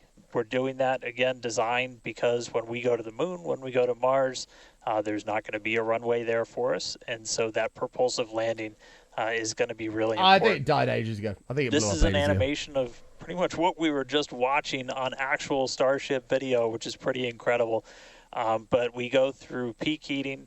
One of the benefits of today's trajectory, actually, we got closer to what the heating profile will be I understand all on this a normal mission when you compare it to our previous flights, which were headed out to Hawaii. So we go through peak heating, and then we hit subsonic, and then Starship splashes down in the ocean. Again, we're not doing a landing burn on this flight. And we're not expecting Starship to survive the impact. We're not going to be recovering any of the hardware. For now, though, we are just still waiting to see if we're going to get some signal back. We're currently at a loss of signal with Starship. Don't know for sure what its status is, and so we're just continuing to listen in. But oh, you meant these guys? Oh yeah, no, completely. Really do their that thing absolutely to waffling. maneuver the vehicle as it's moving through hypersonic. One of the big trade-offs 3.8 between million something people like still shuttle watching this. and Starship is wings can be pretty heavy, and so if we can really demonstrate that Starship's controllable through that hypersonic regime when you're coming through the atmosphere, 25 times the speed of sound, you can save a whole lot of weight by not having really big wings. So super valuable to get this data, super valuable to then figure out what we're going to do on our next test flights. Dan, you'd brought up a really interesting point too, that for on shuttle, you are gliding in, going back to a runway. On Starship, because we're landing vertically, we are basically coming down, and then we've seen this during the suborbital campaign. We're not going to see it today, but during the suborbital campaign, we did the flip maneuver and then light our engines for a landing burn. And that's also really important for some of our other terrestrial destinations. We don't have as much of an atmosphere on Mars. There is pretty much no atmosphere. There's some great views from our previous test campaigns of a landing burn and upright landing. But on the moon, there is no atmosphere. On that was cool. Mars, the atmosphere is extremely thin, so you actually need some other sophisticated techniques. Do we keep watching this or carry on, Jack? These guys to land there. And so this vertical landing technique is really important to landing on destinations like those, which is ultimately where we're trying to go. Yeah, absolutely. So we hope to demonstrate that landing in future missions. That wasn't one of our objectives for today. We wanted the ship to focus on opening and closing, the first demonstration of opening and closing the PEZ door, which is where we will deploy Starlink satellites from in the future, as well as gathering data on how the heat shield tiles performed during the entry period. And so far, all of that has gone really well. So overall, it's been pretty great, and it's great to see how those initial tests that we performed a couple years ago for those high altitude still super cool though, like the whole booster thing, the plasma shit. I wasn't expecting to see all that. That was super cool. This piece that we're doing today of, okay, if we are coming back from orbital velocity and we're going through that entry period, that is the missing piece, right? We already figured out how to land once the ship gets to a certain velocity or altitude, and it's really this piece that we were trying to figure out today. How do we get Starship to survive orbital velocity atmospheric entry? And we hope to find out soon. Yeah, I mean, we talked about rapid iteration and how we do design. Part of our philosophy is testing early and trying to test in a way that is as flight-like as possible. But there's only so much you can do in a chamber where you're trying to simulate the atmosphere in a laboratory. So there's nothing quite like when the heat shield tiles hits the atmosphere in flight to gather that wonderful data. I just would like them to say and prove out some of the analyses and probably teach us a bunch of things that we didn't quite get right. For sure. And obviously, for those of you that have been watching along with us, those were incredible views to see. Like, it's not still in the air, for anybody wondering if it is. It's not. We saw the heat generating because of friction as the belly of Starship was making contact with the Earth's atmosphere, and that resulted in some plasma. So as Dan said before, we believe that we're in a bit of a blackout period at the moment. We are expecting the vehicle, if it's still alive, we would be expecting the vehicle to be approaching subsonic or I don't think they blew slower up than themselves. the speed of sound speeds in I think the vehicle 3.5 minutes from now. So if it's still up there in one piece, it still has a way to go. We're not there just yet. But we saw that plasma field building up around the exterior, which can blanket the entire vehicle. It just dropped 100 kilometers in 2 minutes, and 8 minutes later they're like, at a loss for telemetry at that point in time. Yeah, so Dan's seen a lot of those with Dragon missions that he's supported. Yeah, absolutely. Watch it pan to a camera right now of it just gliding down. And everyone will be like, ah, shit. We are hearing through some of the telemetry that we did. It did look like we lost Starlink and our TDRS data flow at the exact same time. Now, if both of those signals are cutting out at the exact same time, that could mean we lost the ship. It has been several minutes since we've gotten any data from Starship. We are waiting just a couple more minutes just They're to so see if we stupid. can No, get they're any not. additional They're confirmation they've that obviously that been is one data told to point not that we're tell people tracking, that it's gone boom. yet. and that could indicate that we had a loss or a breakup of the ship during that re-entry. So Wow! I can't might not believe make it all the way to splashdown today, but we were able to get through the early phases of re-entry, hit some of that peak heating. Yeah, it didn't make it to which was splashdown, just it's really fine. incredible to see a starship coming back from space after getting all those views from space for the Still very super first cool. time. So we'll just keep on They didn't make listening it to the in on ground. the loops here, see if we hear anything over the next couple of minutes, and that might bring a close to a pretty successful day so far. So again, we did lose the TDRS. That's the tracking and data relay satellite. That's the satellite system that pretty much every spacecraft operating in orbit right now will use to get data. We were able to get some signal through that. And then No, it'll all be PR stuff. So like, even though something's gone catastrophic, like not catastrophically wrong, even though something's gone wrong, they're just told just to keep talking while they just sort of figure it out. It's all PR stuff. Experts on the various different systems, taking a look at the live data that we did have. Probably in Like, if they're probably told to do that, like, it's fair enough. I get it, right? Like, they're not going to go, and it's gone boom. Oh, wow. Well, you know, they're not. It's not like it's a professional company at the end of the day. They're not going to do that. But anybody that's watched many of these launches and understands how all this telemetry data and stuff works knows it was gone. Like, it's the fact they got as far as they did is really cool. That's definitely the furthest they've ever gotten. Hopefully, the next one they do, it actually lands in the sea properly. Hopefully, the next one they do, it survives re-entry. To even get through, I mean, you can't skip through a Twitter live. But to even get through all that, like, fucking plasma stage is just mental. Let me see if we can pull this up here. Let's do this. These guys are generally pretty good. SpaceX has just triggered an investigation. That's... Oh, that's all their pad views. Surely they show this plasma stuff. Did they not?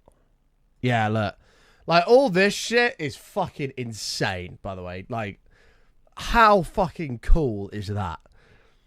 Amazing. Amazing.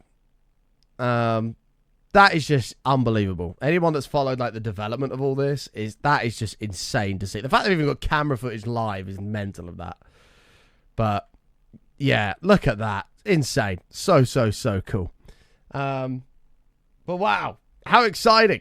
How fucking exciting. Amazing. I can't wait for the next one. I enjoyed that. Those who stuck around for that, appreciate you. I know it's not everybody's cup of tea, but just to see that sort of thing is so cool.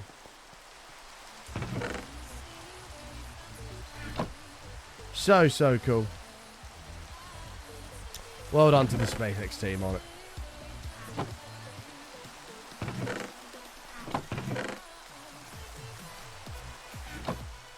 Right.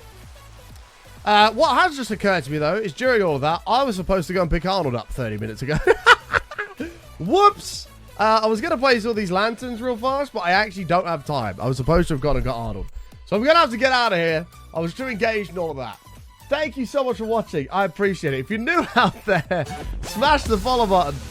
Somebody remember the list of blocks for tomorrow. For Sunday. Somebody remember them, please. Swig, thank you for the 39, mate. Welcome. I appreciate it. Someone please remember the blocks. 5 cobble, something green, something red, a block of lapis, 2 emerald blocks, and a block of iron. Someone remember that for Saturday or Sunday. I'm not here tomorrow because I'm in London. Saturday, I might be back. I'm not sure. But if not, I'll definitely be here Sunday. So, yeah. I love you guys. Thank you so much. I appreciate it. Swig, thank you for the resub, mate. I'm going to have to get out of here. I don't even have time to raid because I'm supposed to get him half an hour ago. I love you all. Follow the channel if you're new. Spam the channel with hearts on your way out. And I will see you all back live again either Saturday or Sunday, okay? Follow the Twitter to stay up to date when we go live. I always tweet when we go live. Instagram if you're interested in my personal life. YouTube for extra content. And the VODs for anything you may have missed. I love you all, chat. Stay safe. Stay awesome. And until next time, much love and peace out. Bye, everybody!